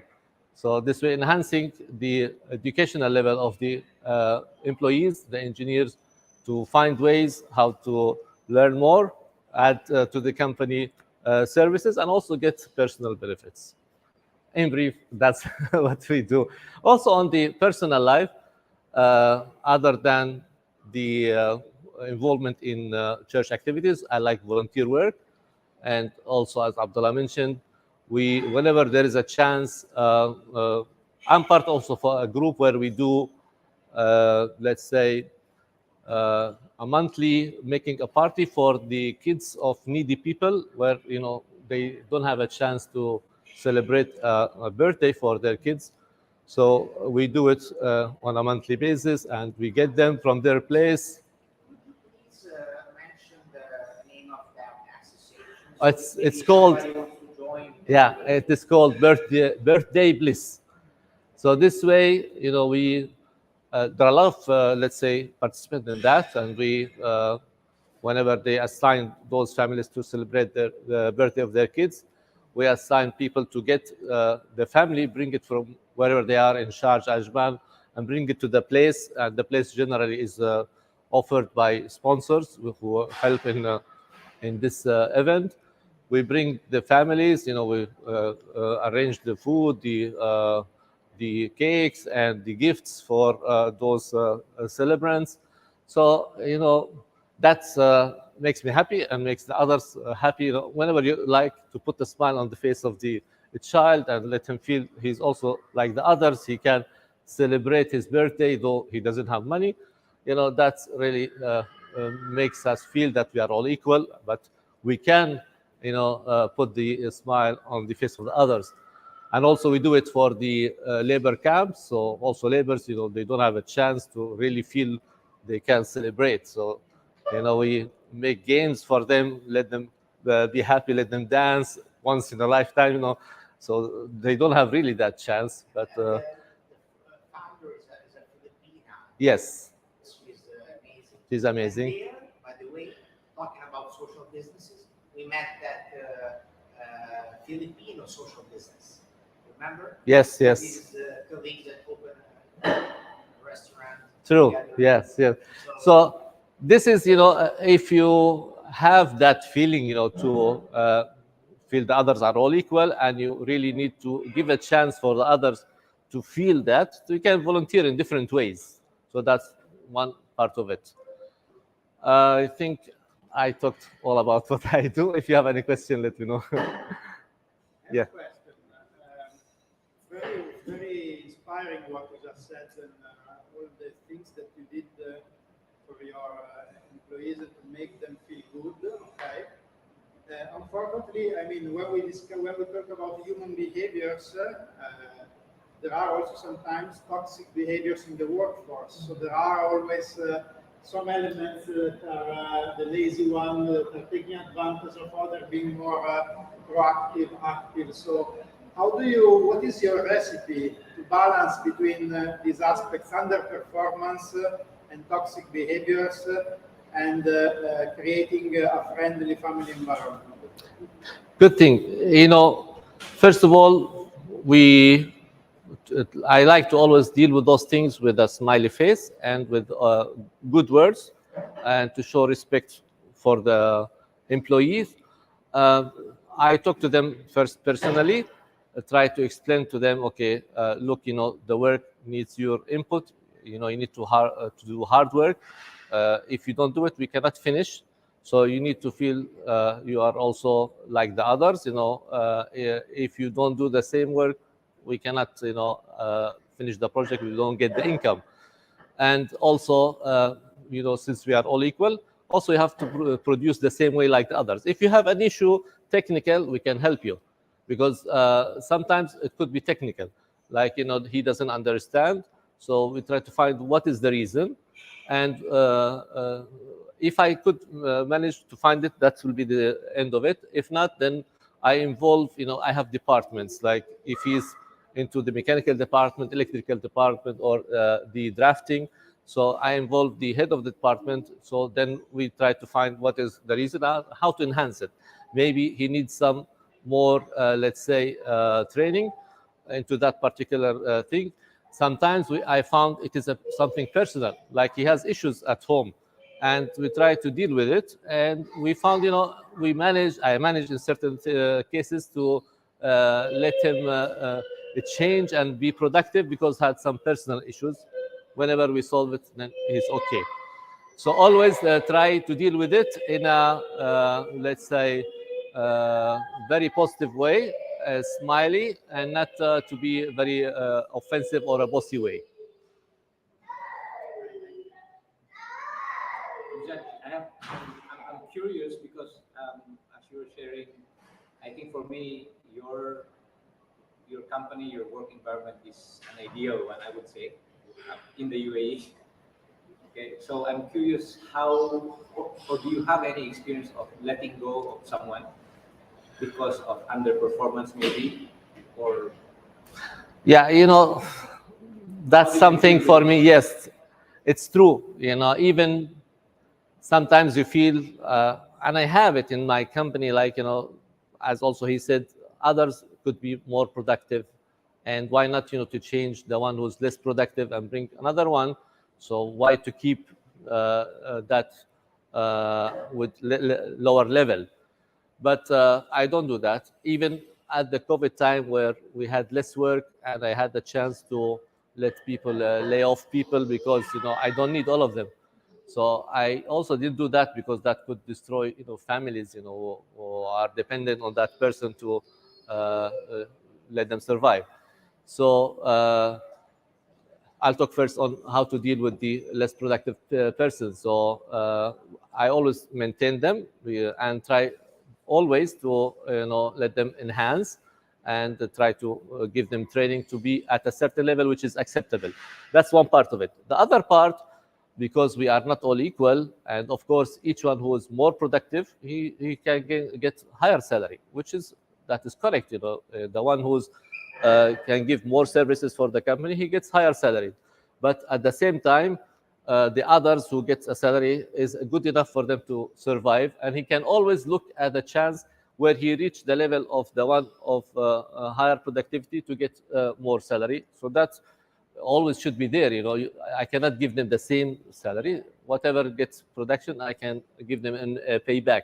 And always we give bonus depending on how much he can give extra. So that's one way to deal with it. The other thing, even at certain time where, at the COVID time where we could lay off people, we didn't do that. We reduced salaries because we could also pay to a certain amount. We reduced salaries and we maintained the others, though the income was much less. We had to use whatever available from the company capital.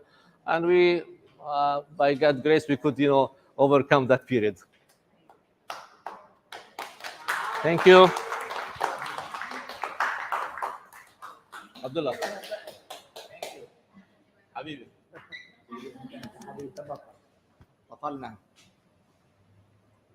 Okay, now this is my shortest presentation. Daniel, right? Daniel. Okay, it's 1 year, no, 6 months. I'm 6 months. I'm trying to pronounce it in Russian. I cannot. Daniel. Okay, Daniel is more easy. Daniel from Russia. He's graduate in one of the most important university of Moscow, and in the Russian Federation they have excellent universities in all fields, and in sports and sports management. After that, after the graduation, he did the master's degree. He completed the master's degree. Now he's in the UAE, and he's working as for a big company, an insurance company, which belongs to the Al Futtaim group. Al Futtaim is a good group because he has a deep knowledge, and he knows, of course, Russian, English, Italian very well, and here the UAE is a neutral country, doesn't get involved with any side, and so that's why he came here, and many Russians are coming, and so this can be a good, of course, social opportunity to meet your people from your own country, but also a business opportunity, because many Russians are coming here to invest, to open businesses. They need to shift to find a good place. And the UAE and Russia have excellent relationship because UAE have the same relationships with all the world. They are very open, neutral, and always open to everybody. So Daniel, by the way, he's very young. He's only 24, so 25. Yeah, 25. So he's very young, and he came here alone, and he's starting everything alone from zero, and he's a pro. So okay. Thank you.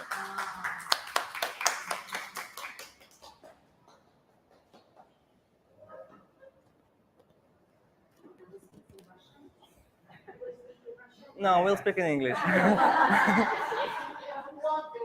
I can in Russian, Italian.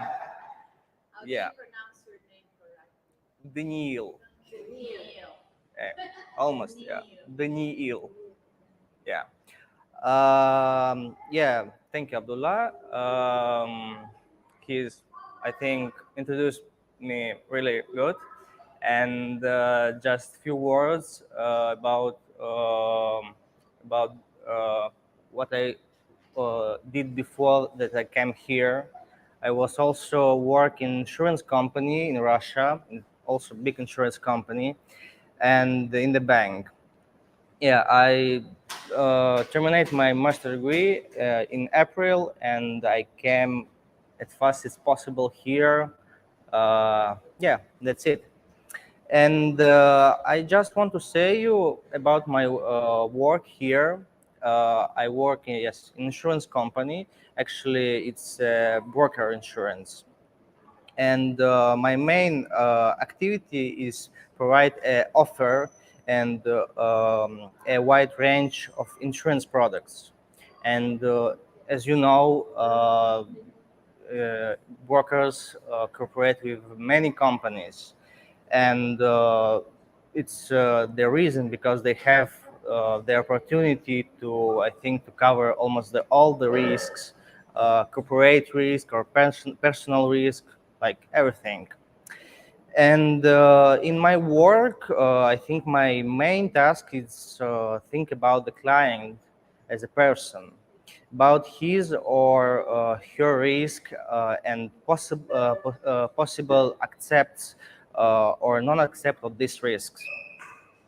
And from this point of view, I also put a human being needs and the financial protection at the client at the first place, at the center, yeah. And my rule, I think it's to help a person which with the choose of right insurance product. To explain all the details to them. I have to understand deeply my client's needs and find the best insurer for them. I put my client's personal needs and wishes at the first place, and only after that I consider my financial interest.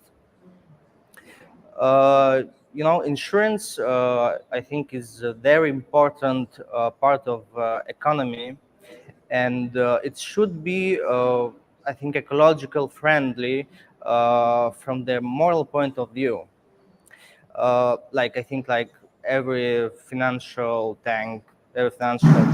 organization, it should be not cause a damage for anyone. Also, I think it's necessary to respect all the law and to pay all the taxes. And there must be a transparency of business and business relations, including ethical norms of relation outside and inside of the company. In my work, I do respect my competitors, and I keep friendly and healthy competitive relations with them. And I think this is are the principles that I follow in my daily work. Yeah, that's it. Thank you. Now, generally, insurance companies, they always try to give you all policies that you don't need. Yeah, I know. Is it good for your work, just to understand the needs of your client and just give them only whatever? Yeah, I understand your questions. The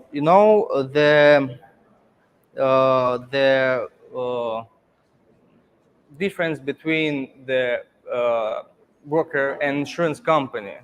Insurance company, they have, I think, not so many products that they can give to clients, and this is the reason that they give everything what they have. And the broker, they have, I don't know, more than 100 opportunities to clients, and it's the reason that we need to understand the needs of the client, and only when we understand them, we can like do the, how it's called, do the package of insurance for that, for the client. Yeah. Good. Okay. Thank you. Thank you. Thank you.